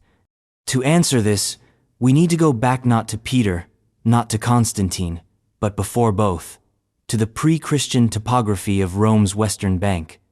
The Vatican Hill, or Mons Vaticanus, was not considered sacred in the traditional Roman sense. It lay outside the Pomerium, the religious boundary of the city, and therefore was a kind of liminal space, a buffer zone between Rome proper and the wilds beyond. But that doesn't mean it was spiritually barren. In fact, the opposite. It was precisely because of its location outside the legal city that it became a haven for foreign cults, mystery religions, funerary rituals, and experimental theology. These were the beliefs that didn't quite fit into the tidy pantheon of Jupiter, Mars, and Minerva. Beliefs that came from Egypt, Syria, Anatolia, and Persia. Beliefs that promised rebirth, transcendence, secret knowledge. And they had temples. Not always grand, not always sanctioned, but real. Let's start with what we know. We know that the Ager Vaticanus, the plain at the base of the hill, was dotted with villas and gardens during the late Republic and early Empire. Wealthy Romans built homes there, complete with private shrines and ritual spaces. Several tomb inscriptions and artifacts from the area mention Eastern deities, including Cybele, the Great Mother, Isis, and Mithras. In fact, we have direct archaeological evidence of a Mithraeum subterranean temple to Mithras, discovered near the Vatican in the 1930s during construction of a garage beneath the Via della Conciliazione. The structure featured an altar, benches for ritual feasting, and the iconic tauroctony, Mithras slaying the cosmic bull. That temple was sealed and covered, a footnote in Christian Rome's expansion. But how many others were lost? What about the cult of Cybele? Cybele, the mother of gods, came to Rome in 204 BC from Phrygia in Asia Minor. Her rites were intense, marked by ecstatic music, castration, and blood sacrifice. Though her main temple was on the Palatine, shrines to her and her consort, Attis, sprang up all over the city. Inscriptions found on Vatican Hill reference devotees of Cybele and priests known as Galilean attendants of the goddess. Were there temples here? Probably. Were they razed? Maybe. Were they absorbed into Christian sites? Very likely. The early church was skilled at rebranding. Where pagan temples once stood, churches were built not always to obliterate the past, but to co-opt its power, to say, "This sacred place is now ours." One compelling theory suggests that the Basilica of Santa Maria in Trastevere across the river from Vatican Hill was built over a former shrine to Cybele. If true, the logic is chillingly poetic. The pagan mother replaced by the Virgin Mother. But the most elusive possibility remains a temple to the sun, Before Constantine's full conversion, he favored the cult of Sol Invictus, the unconquered Sunday. This deity was a blend of earlier solar gods, including the Eastern Elagabalus and the Roman Apollo. Sol was celebrated on the 25th of December. He was seen as a divine ruler, the light of empire. Some scholars believe that Constantine, before Christianizing the Vatican Hill, had a solar shrine there, perhaps a temple, perhaps a monumental altar. Others argue it may have been the work of Elagabalus, who tried to establish Sol as Rome's supreme deity. No definitive ruins of a Sol temple have been found on the hill, but the circumstantial clues are hard to ignore. First, the obelisk. The obelisk, that now stands in the center of St. Peter's Square, originally stood in the center of Nero's circus. It is Egyptian, imported by Caligula, and originally associated with the sun god Ra. In Roman usage, obelisks often marked solar sanctuaries. Could it have stood at the heart of a shrine to Sol? Second, the axis of the original St. Peter's Basilica. Constantine's builders oriented the basilica in a way that may have aligned with earlier pagan monuments. Some argue the orientation suggests deliberate alignment with solar events, equinoxes, solstice, possibly echoing the cult of Sol. Third, the silence. The suspicious silence.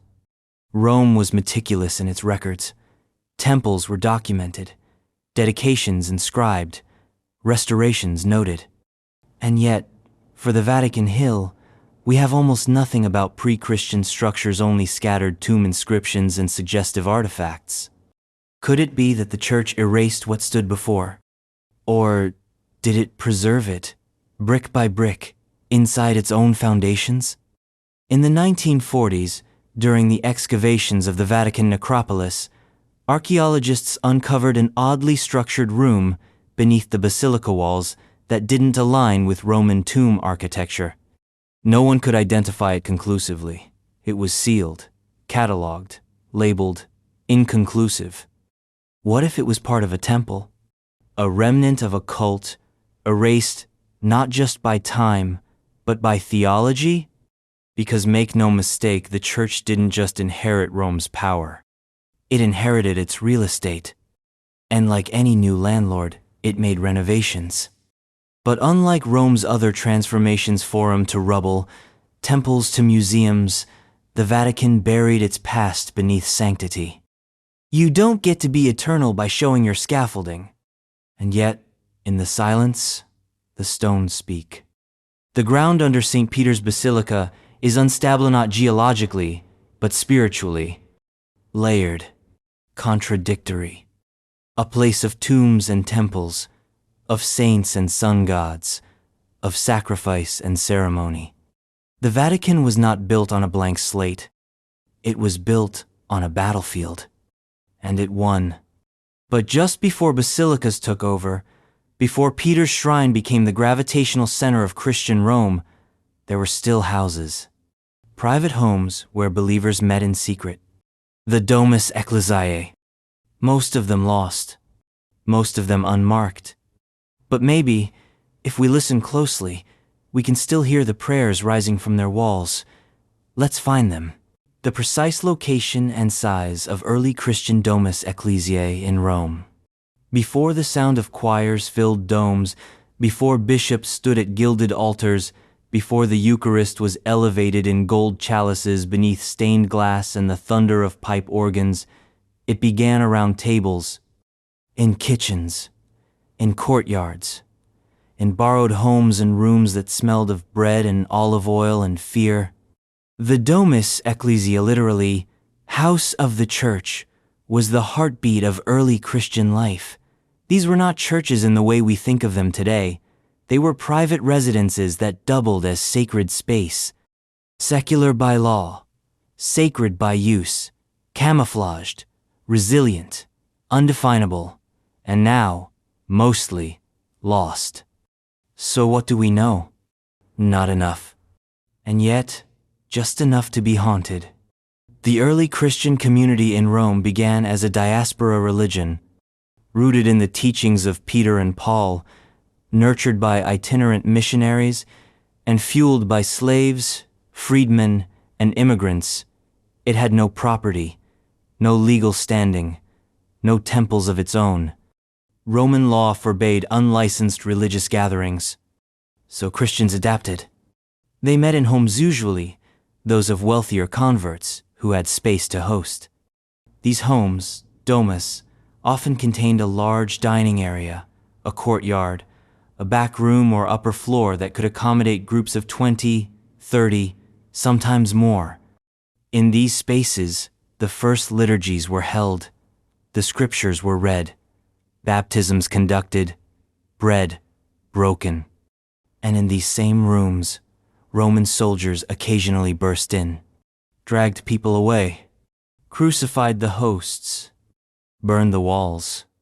That's why so few physical examples survive, but fragments remain. Let's start with one of the best known, the Titulus Clementis, now the Basilica of San Clemente, near the Colosseum. Beneath this 12th century church lies a 4th century basilica. Beneath that basilica lies a 1st century Roman house. And that house shows signs of Christian use. Frescoes, inscriptions, a room oriented around a central altar-like space. Some scholars believe this was a domus ecclesiae, perhaps even the home of Clement himself, the early pope and martyr. If true, it's one of the closest things we have to a physical address for the early church in Rome. Then there's the Titulus Pudentis, now the Church of Santa Pudenziana. Tradition holds that this was once the house of Pudens, a Roman senator converted by Peter himself. Beneath the current structure, though, rebuilt many times lie ancient walls that could plausibly date to the 2nd century, including mosaic fragments and a baptismal font. Again, suggestive, not conclusive. Other Titula-named house churches dot the historical map of Christian Rome: Titulus Lucinae, Titulus Byzantis, Titulus Priscae, each associated with a real person, each tied to a location where Christians once gathered under threat of death. Many eventually evolved into basilicas after the legalization of Christianity. But what were these early house churches actually like? They weren't purpose-built. They were adapted. A domus ecclesiae in Rome might be a single-story townhouse or a multi-level insula apartment with a modified atrium. In larger homes, the dining room, triclinium, was sometimes enlarged to accommodate Eucharistic gatherings. Bedrooms could be cleared for catechumens, courtyards used for baptisms, roofs used for night meetings.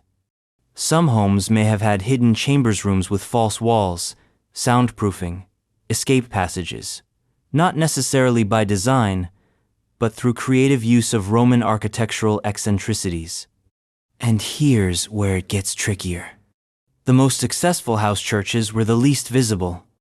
They weren't marked by symbols on the outside. They didn't fly banners.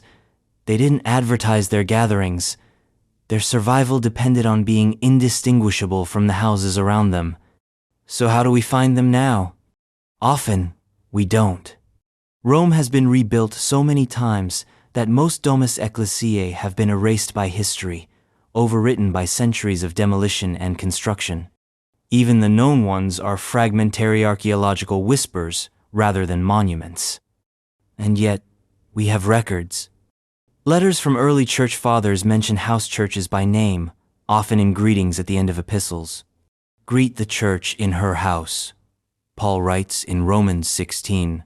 In other texts, we read of bishops installed in private homes, of deacons hosting communities, of liturgical functions taking place on tables that also held evening meals. And slowly, a pattern emerges. The Domus Ecclesiae was not just a place.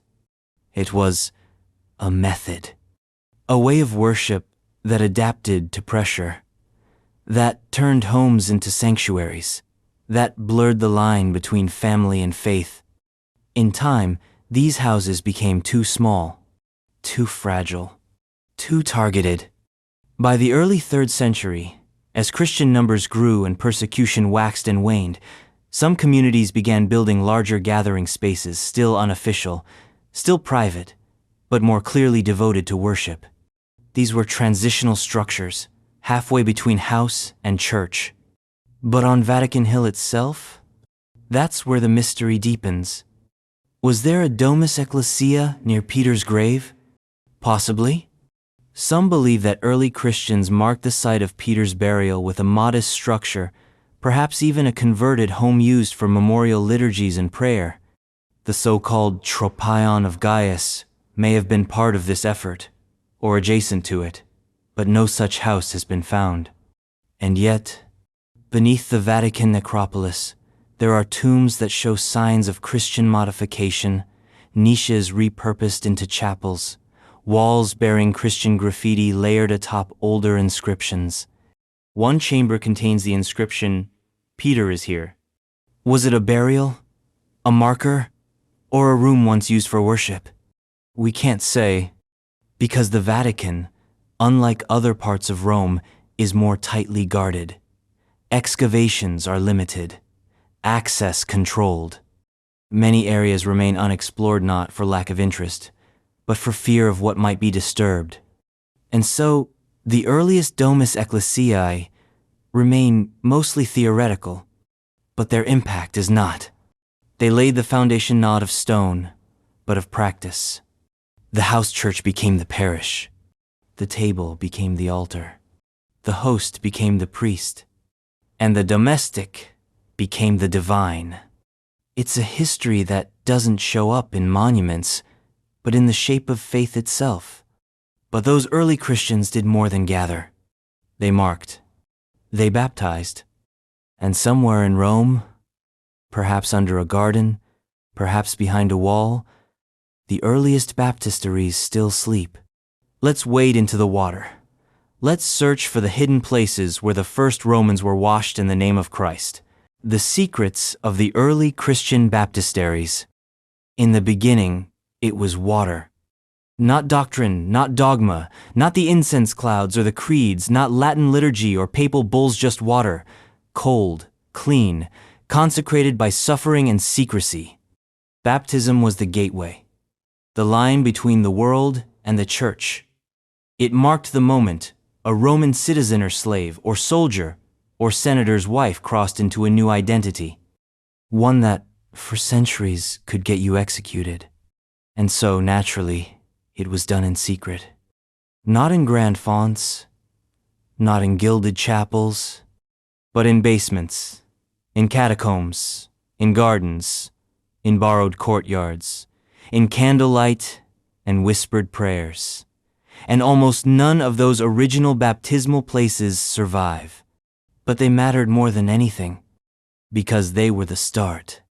And finding them today tracking the earliest Christian baptisteries in Rome, and especially near or on Vatican Hill, is like chasing shadows through fog.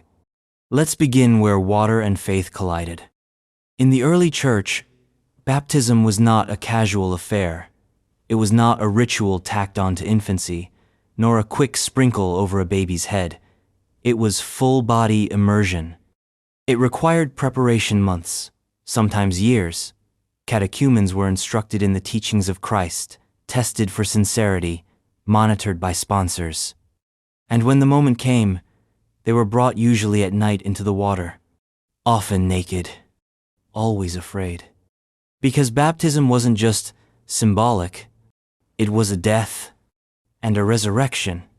In the writings of Tertullian, Justin Martyr, Hippolytus, and the Didascalia Apostolorum, we see glimpses of this ritual, prayers of exorcism, threefold immersion in the name of the Father, Son, and Holy Spirit, followed by anointing with oil, clothing in white, and a first Eucharist. But where was it done? The earliest Christians didn't have fonts. They had what they could get. Natural water sources, rivers, lakes, public baths were used whenever discretion allowed. But in Rome, discretion was rare, so Christians adapted. They used private homes. Some Domus Ecclesiae were retrofitted to include a water basin. Some Christian tombs contained signs of ritual washing. In rare cases, cisterns and water channels in catacombs appear to have been modified, perhaps not just for cleaning the dead, but for initiating the living. And this is where the mystery thickens. Because while catacombs like Priscilla and Calixtus contain inscriptions celebrating baptism, we have no confirmed, extant 2nd century baptismal structure. The archaeology is too fragmentary. The evidence? Too subtle. But in the 3rd century, something begins to take shape. As the church grew more organized, some communities built dedicated baptistries, small, often domed chambers attached to house churches or community spaces. These were often octagonal or circular in shape, symbolizing new creation, the 8th day, the day beyond the Sabbath. One of the oldest known is the Baptistry of the Lateran. Though it was expanded and rebuilt many times, it likely began as a simpler structure in the 4th century, built by Constantine as part of his donation of the Lateran Palace to the church. The current baptistry, still standing today, encloses a large octagonal font big enough for full immersion. It became the model, but it was not the first. Older fragments hint at more primitive sites. Take the baptistery beneath the Church of San Giovanni in Fonte, in Naples, possibly 3rd century, with ancient mosaic flooring and inscriptions. Or the fragmentary remains of what may have been a baptismal chamber beneath Santa Maria Antiqua in the Roman Forum. But on Vatican Hill, that's where the record goes dark. Which is odd, because if Peter was buried there, if pilgrims came to pray there, if Constantine built his first basilica there, wouldn't there have been a place for baptism? Some believe there was, and that it was hidden. Remember, the Vatican Hill was a necropolis, a place of the dead. Roman law forbade the living from dwelling there, let alone conducting rituals. But that legal restriction made it ideal for Christians persecuted, watched, hunted, to perform their most intimate rites. So they did. Possibly in open tombs, possibly in converted mausoleums, possibly in underground cisterns repurposed into fonts. During the 1940s, excavations of the Vatican necropolis, archaeologists discovered water channels and basins in unusual positions, some adjacent to tombs with Christian graffiti. While officially classified as drainage or ritual purification for the dead, some scholars speculate these could have doubled as primitive baptisteries. Could this have been where the first Roman converts were baptized? Could the same water that anointed martyrs' bones have washed the sins from senators? It's not impossible. And then there's the theory of the hidden baptistery. Some Vatican researchers believe that Constantine's original St. Peter's Basilica may have included a small baptismal chapel now lost beneath the layers of Renaissance construction. No records of such a structure survive, but some 16th century plans mention a chamber of regeneration adjacent to the Confessiath area over Peter's presumed tomb. A myth? Maybe. Or maybe the truth, buried like everything else. Because baptism, in the early church, was never meant to be seen. It was for the initiated, for those who had passed the test. Even the architecture reflects this. Early baptisteries were often separated from the main church. You couldn't even enter the basilica until after you were baptized. Until then, you were not yet born. So the font became a womb. The octagon, a symbol of rebirth. The water, a grave. And the silence of those first baptisms? A vow. Because to say, I am a Christian, meant stepping into danger. And yet, they came. The slaves, the widows, the soldiers, the children of senators, one by one, night after night, into the water and into history. But for the bishops who baptized them, there was still no marble throne, no gilded tomb, no basilica to die in. Where were they buried? Before popes were buried beneath St. Peter's, where were the earliest bishops of Rome laid to rest? Let's follow the trail of the forgotten tombs, the humble graves, the earliest papal burials, lost in the dark soil of history. The burial practices of the earliest popes. Before they were encased in bronze, before their names were etched into Vatican marble, before their deaths became feast days and their tombs became altars, the early popes were buried like fugitives, like outlaws, like men trying not to be remembered too loudly. They were not pontiffs in the modern sense.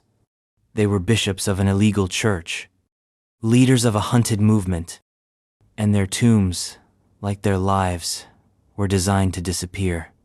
This is the quietest chapter in Vatican history, the burial of the first popes. And almost all of it is missing. But what little we can trace takes us deep into the underworld of Rome. Literally.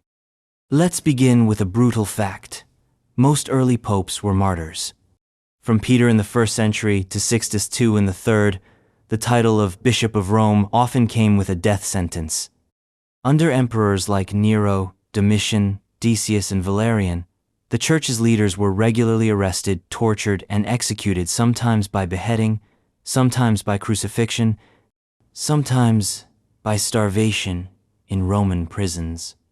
The job description included a grave. So where were they laid? There was no official papal cemetery, no basilica, no papal crypt carved into white stone. Instead, the earliest bishops of Rome were buried in catacombs. These weren't cathedrals of death, they were networks of survival. The catacombs, underground cemeteries dug into the soft tufa rock outside the city walls, were used by Jews and Christians alike. Miles of tunnels, some barely wide enough to squeeze through, housed hundreds of thousands of graves. Bodies were wrapped in linen, placed in niches called loculi, and sealed with slabs of marble or terracotta.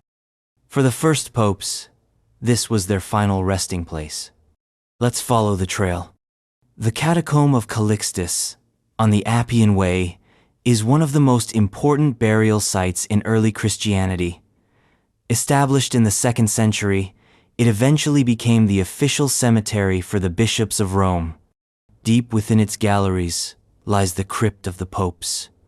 This small chamber, carved directly into the rock, once held the remains of 9 early popes from Anicetus to Eutychian alongside other Christian martyrs. Inscriptions scratched into the walls identify their names: Pontianus, Fabianus, Sixtus II, and others. Some slabs bear the word martyr, but not all are marked. And not all are there anymore. In the 9th century, as Rome faced invasions and instability, many relics and remains were exhumed and moved, some to the Lateran, some to churches inside the city walls, others lost in transit. Which means that for several of the early popes, we no longer know where their bones are. Then there's Peter. His case is unique. Tradition says he was crucified upside down in Nero's circus around 64 AD, buried in a nearby grave, venerated in secret. By the 2nd century, a small monument, the Tropeon of Gaes, was erected at the site, and in the 4th century, Constantine built a basilica over it. Modern excavations beneath St. Peter's Basilica uncovered a necropolis and, possibly, Peter's actual remains. A niche, bones, and graffiti reading, "Peter is here." It's one of the few apostolic burial sites to have both a tradition and a potential archaeological match. But the rest? The majority of early popes were not buried beneath cathedrals. They were interred in dark tunnels. Some in the Catacomb of Priscilla, some in the Catacomb of Domitilla, others in lesser-known burial grounds, now lost or sealed. In these labyrinths, inscriptions offer clues. Latin graffiti scratched into plaster. Symbols, doves, palm branches, anchors, fish. Occasional names: Existus Episcopus, Cornelius Martyr, Lucius in Christo, testifying to lives cut short, remembered only in fragments. And yet, those fragments tell a story. The early popes were not monarchs. They were shepherds who walked beside their flock into death. They didn't sit on golden thrones. They shared the same tomb walls as deacons, widows, and children. Their papacy was not a privilege, it was a sentence. And because of that, their burials were often improvised. During periods of intense persecution, there wasn't time for ceremony. The bishop was arrested, executed, and disposed of. Followers would retrieve the body if they could and smuggle it to the nearest catacomb, often at night, often risking their own arrest. The grave would be shallow. The inscription brief. Sometimes nothing more than a scratched Chi and the name of Christ. And here's what makes it worse. Many of those graves are now lost. The catacombs, once vast, have collapsed in places, flooded, been built over, looted in the Middle Ages, rediscovered in the 16th and 19th centuries, but never fully excavated. It's estimated that more than half of Rome's early Christian burial tunnels remain inaccessible. And somewhere in that half, the first pope after Peter, and the one after him, and the one who wrote to Corinth, and the one who stood his ground during Valerian's purge, popes who shaped the church, popes who left no tombstone. So what did the Vatican do? It created memory. By the 4th century, after Constantine's conversion, the church began constructing new basilicas over old cemeteries. These were acts of both reverence and reclamation. Sites of martyrdom became churches. Catacombs became pilgrimage routes. Relics were exhumed, enshrined, and assigned feast days. But it was also a reordering of history.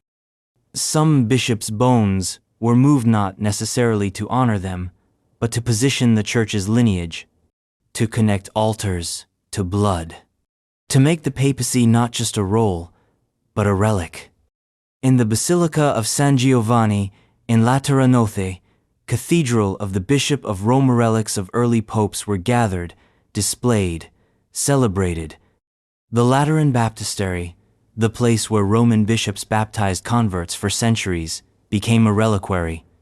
But the origins were darker, more intimate, more dangerous. And somewhere, in the unlit corners of those catacombs, their tombs may still loom opened, unmarked, unwept for, because long before Peter's bronze statue received kisses on its foot, his successors were buried in silence.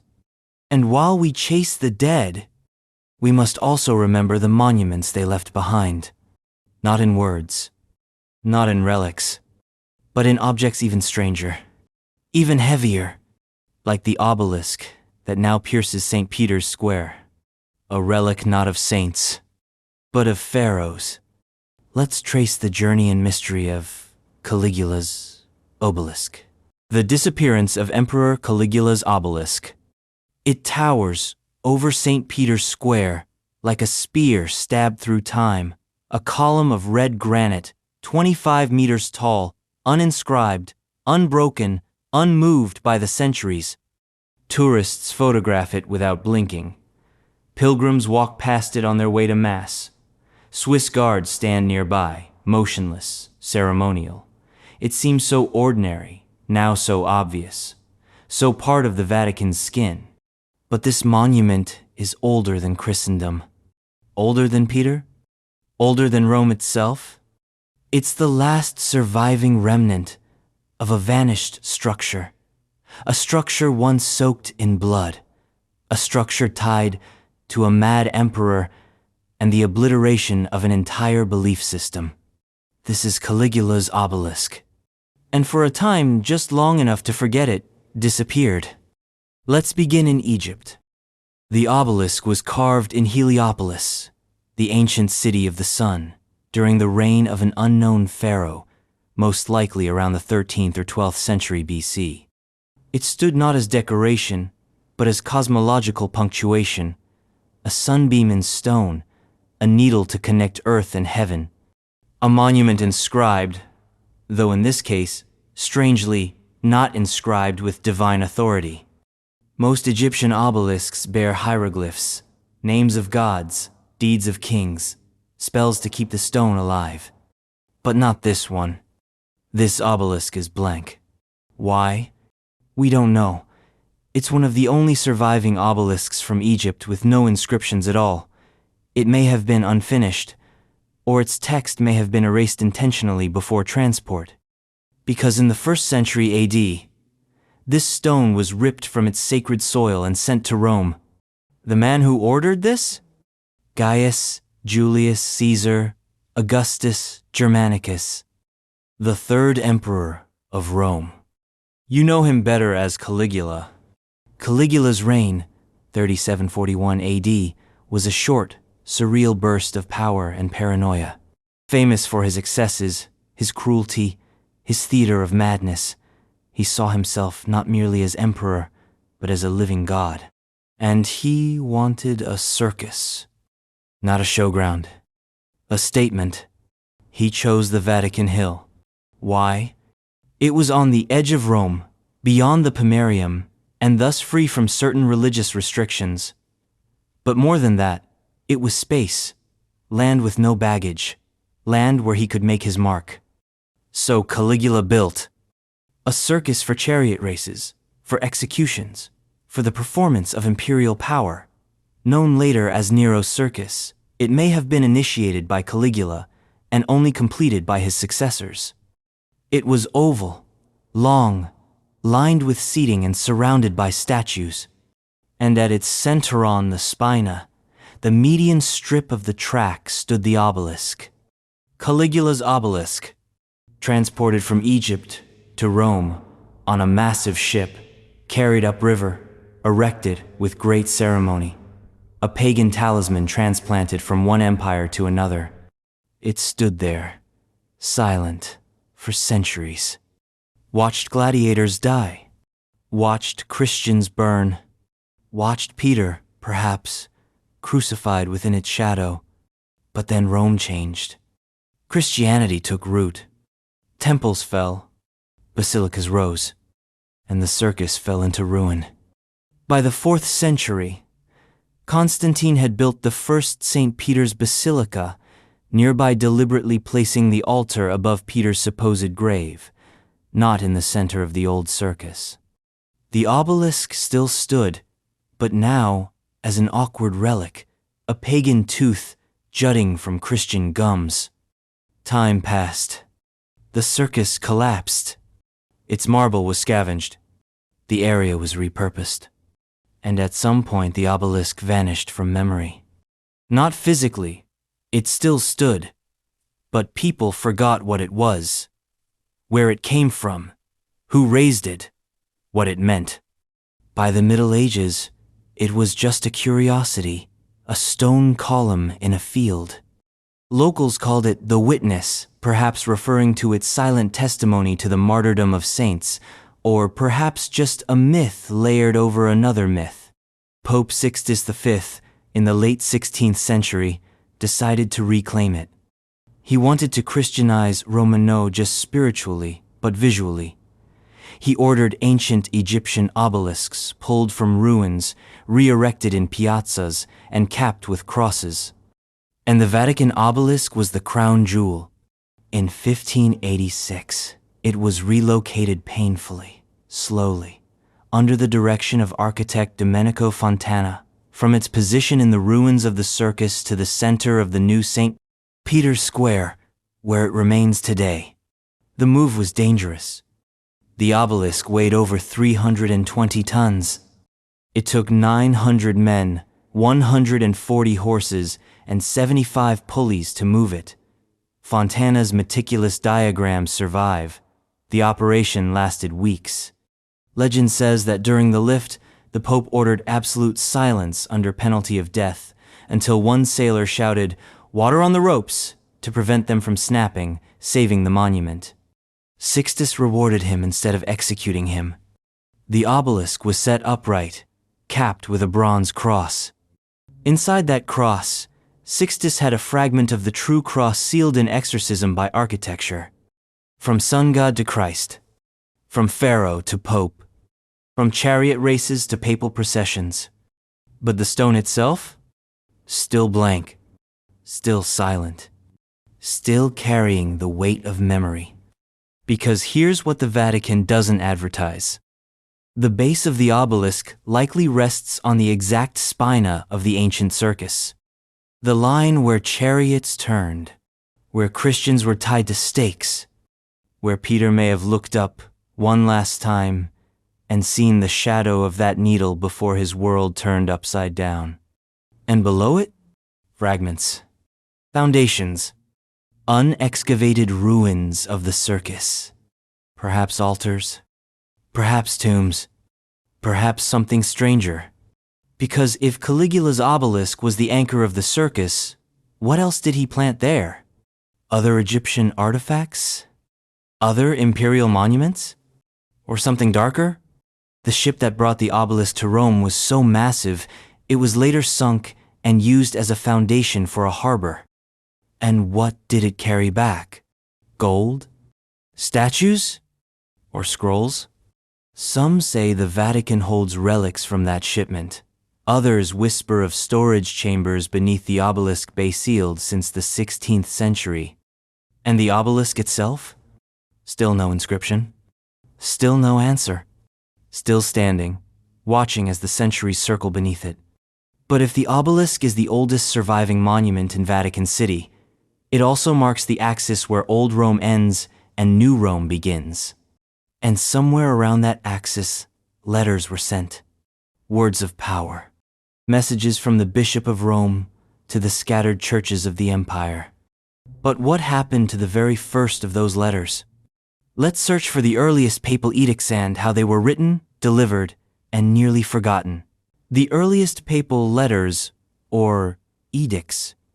Before encyclicals crossed oceans in sealed envelopes, before papal decrees echoed across parchment and doctrine, before bulls were issued with leaden seals bearing the keys of Peter and the names of pontiffs, there were simpler missives, folded scraps of papyrus, lines scratched in Greek or crude Latin, carried by hand, smuggled through checkpoints, read by lamplight, and whispered across congregations. These were the first papal letters, and they are almost all gone. Gone not because they never existed, but because they existed in a world not designed to remember them, a world of fear, persecution, and improvisation, where the church wrote only what it had to and kept nothing it couldn't risk losing. Yet fragments survive. Barely. And in them lies a portrait of a papacy not yet enthroned but already speaking with authority. Authority in exile. Authority under arrest. Let's begin at the beginning. Clement of Rome. Clement is traditionally considered the fourth bishop of Rome, after Peter, Linus, and Cletus. His authorship of the first epistle to the Corinthians, written around 96 AD, marks one of the earliest surviving examples of a Christian leader in Rome writing to another church, and possibly the first recorded instance of Roman ecclesiastical authority reaching beyond its walls. The letter is in Greek. It addresses a schism in the Corinthian church and urges unity, humility, and obedience to elders. But more than that, it asserts Roman oversight. Not by force, but by implication. Clement never says, "I command you." But the tone is unmistakable. Rome is watching. Rome is shepherding. This is proto-papal behavior, and it sets the template for what follows. But the line between letter and edict is thin. Were these letters private correspondence or official decrees? In Clement's time, the distinction barely existed. The church was too small, too persecuted, too loosely organized to bother with categories. Letters were everything: theological clarification, pastoral care, policy decision, and spiritual encouragement all in one. And Clement's letter survived. Not just in Rome, but in Alexandria, Syria, and eventually in the Codex Alexandrinus, a 5th century manuscript of the Bible, where the letter was copied alongside scripture suggesting it was held in near canonical regard. But where is the original? Gone. No papyrus, no scroll, no autograph manuscript, only later copies. And Clement wasn't alone.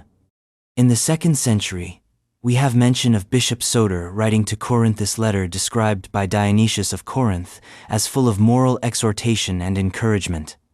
Then there's Bishop Victor in the late 2nd century, who took a hard line against the Quartodeciman controversy, the question of when to celebrate Easter.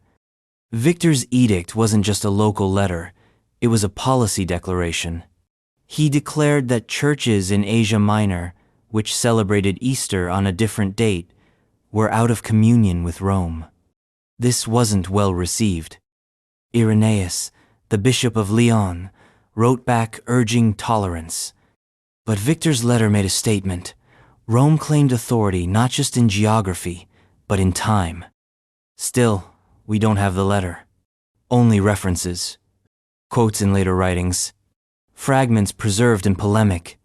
The 3rd century brought a sharp rise in papal output and danger. The Decian and Valerian persecutions targeted clergy explicitly. Bishops were imprisoned or executed. Churches were closed. Letters became lifelines between bishops, between Rome and the provinces, between the faithful and the faithful departed. Pope Cornelius, for example, wrote to Cyprian of Carthage around 251 AD, describing the size and structure of the Roman Church: 46 priests, 7 deacons, 42 acolytes, and over 500 widows and needy persons supported by the community. This isn't just the census. It's a flex. It's Rome saying, we are organized, we are surviving, we are the heart of this faith. Cornelius's letters were preserved by Cyprian, who quoted them extensively. Cyprian himself was a prolific writer, and his correspondence with Roman popes is one of the few intact windows into 3rd century ecclesiastical diplomacy. And then there's Pope Stephen I, who ruled during a time of controversy over baptism. Should converts baptized by heretical groups be rebaptized? Stephen said no. Cyprian said yes.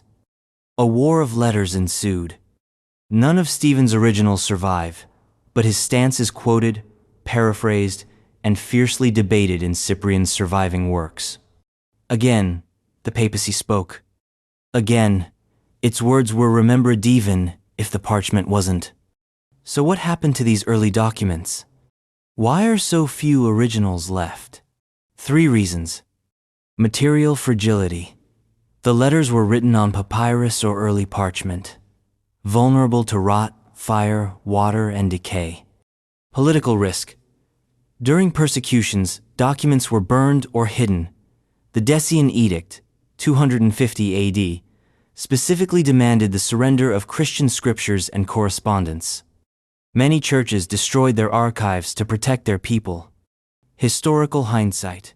Later generations of church officials didn't always value early letters.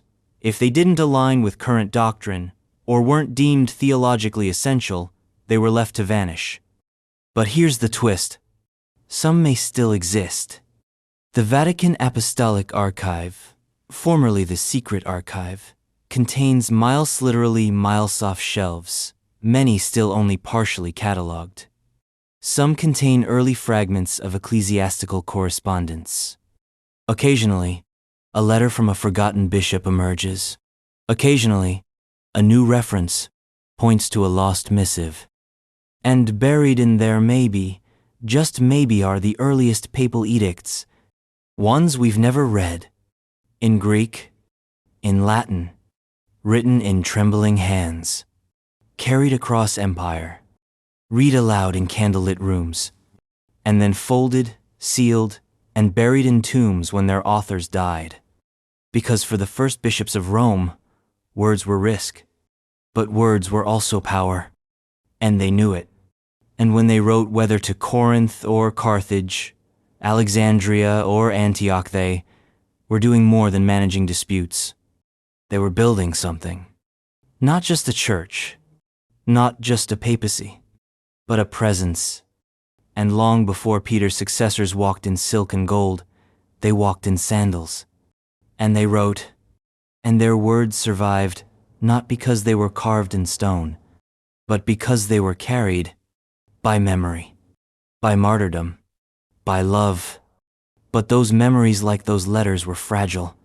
And nowhere, is that fragility more apparent than in the shadowed years before Constantine.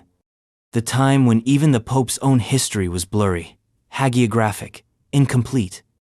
Because before the bishops of Rome became the popes of Christendom, they were legends. And their secret history remains the last true mystery of pre-Constantinian Rome. Let's open it. The secret history of the Roman pontiffs before Constantine.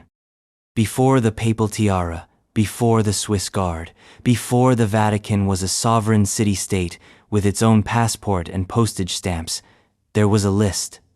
A list of names. A fragile chain stretching from Peter to Sylvester, linking apostles to emperors. 40-something links long, most of them short, a few of them bloody, all of them mysterious. This is the list of the early popes, and it is filled with ghosts. The Liber Pontificalis, the Book of the Popes, is our earliest sustained record of the papal succession. It begins with Peter, ends, at least in its early forms, around the 6th century, and provides biography some long, some laughably briefer, every bishop of Rome. But the deeper you go into its early chapters, the less you're reading history, and the more you're reading myth. Not fabrication. Not fiction. But hagiography, history baptized into legend. The early pontiffs, those who ruled before Constantine, lived lives so intertwined with persecution, poverty, and secrecy that even the church had trouble tracking them. Let's walk through this fog. After Peter, tradition gives us Linus. Mentioned by name in 2 Timothy 4:21, Linus is believed to have led the Roman Church after Peter's death, possibly from the late 60s to around 76 AD. But beyond his name, almost nothing. No letters, no writings, no inscriptions. Only a note in the Liber Pontificalis claiming he passed decrees on the veiling of women in church, a rule almost certainly invented centuries later. Then comes Anacletus. Or is it Cletus? Or are they the same person? The early lists are divided. Some include both names, some conflate them. He is said to have organized early clergy, divided the city into parishes, a strange notion for a persecuted sect living in hiding. Again, no documents, no grave that can be conclusively tied to him. Clement I, we've already discussed, author of the letter to Corinth, one of the few whose voice still echoes through the fog. But even here, legends pile up, that he was exiled, martyred, thrown into the sea with an anchor around his neck, that his bones were miraculously recovered centuries later, that he may have been consecrated by Peter himself. The pattern continues. Evaristus, Alexander, Sixtus I, Telesphorus. All names, all buried beneath layers of devotional assumption. Some are said to have celebrated Mass in secret. Others allegedly established feasts. One is credited with instituting the Gloria in Excelsis Deo. But these are back-projected rituals, lifted from later liturgy and retrofitted onto early bishops. And yet, the list persists. Even when it contradicts itself. Even when it duplicates names. Even when it tries to explain how a man could rule the Roman Church for 10 years, while Christianity was still technically a capital crime. Why? Because the list was never just about memory. It was about legitimacy, succession, continuity. Rome needed to prove that it had always been the center, that it had never broken from the apostolic line. That Peter handed his keys to Linus, who handed them to Anacletus, who passed them to Clement, like a divine relay race. And to a degree, this was true. There was a real sequence of bishops in Rome. But the record of their lives? That's where the gaps open. And the Vatican quietly knows it. It is widely accepted among scholars that the early Liber Pontificalis retroactively filled in many details. Feast days were assigned, martyrdoms were presumed, edicts were invented. Even burial places were guessed. And over time, these guesses solidified into stone. Churches were named after them. Altars were built. Relics reclaimed. But in many cases, we don't know where these men were buried. We don't know what they taught. We don't know how they were chosen. We don't know how they lived, or died, or led. Take Pope Cornelius, who ruled from 251 to 253. We have his letters. We know he clashed with Novatian, who declared himself a rival popeth, the first anti-pope in history. But even Cornelius's exact burial spot was debated for centuries. Or Pope Fabian, martyred in 250 under Decius. Legend says that a dove descended upon him when he was elected divine approval, but this image only appears much later, in art, not in contemporary sources. Or Pope Calixtus, a slave who rose to bishop, excommunicated by Hippolytus for being too lenient with sinners. He's associated with the catacomb that bears his name. But was he really buried there? Or was the site named for him posthumously to cement his legacy? The deeper we look, the blurrier it gets. And that's not an accident. The early popes did not leave memoirs. They left communities. They left prayers. They left bones sometimes. And most importantly, they left faith. Faith carried forward by successors who had to piece together their stories from shards of tradition, oral memory, and fragments of stone. And sometimes, those fragments lie beneath the Vatican, misidentified, mislabeled, or simply sealed away.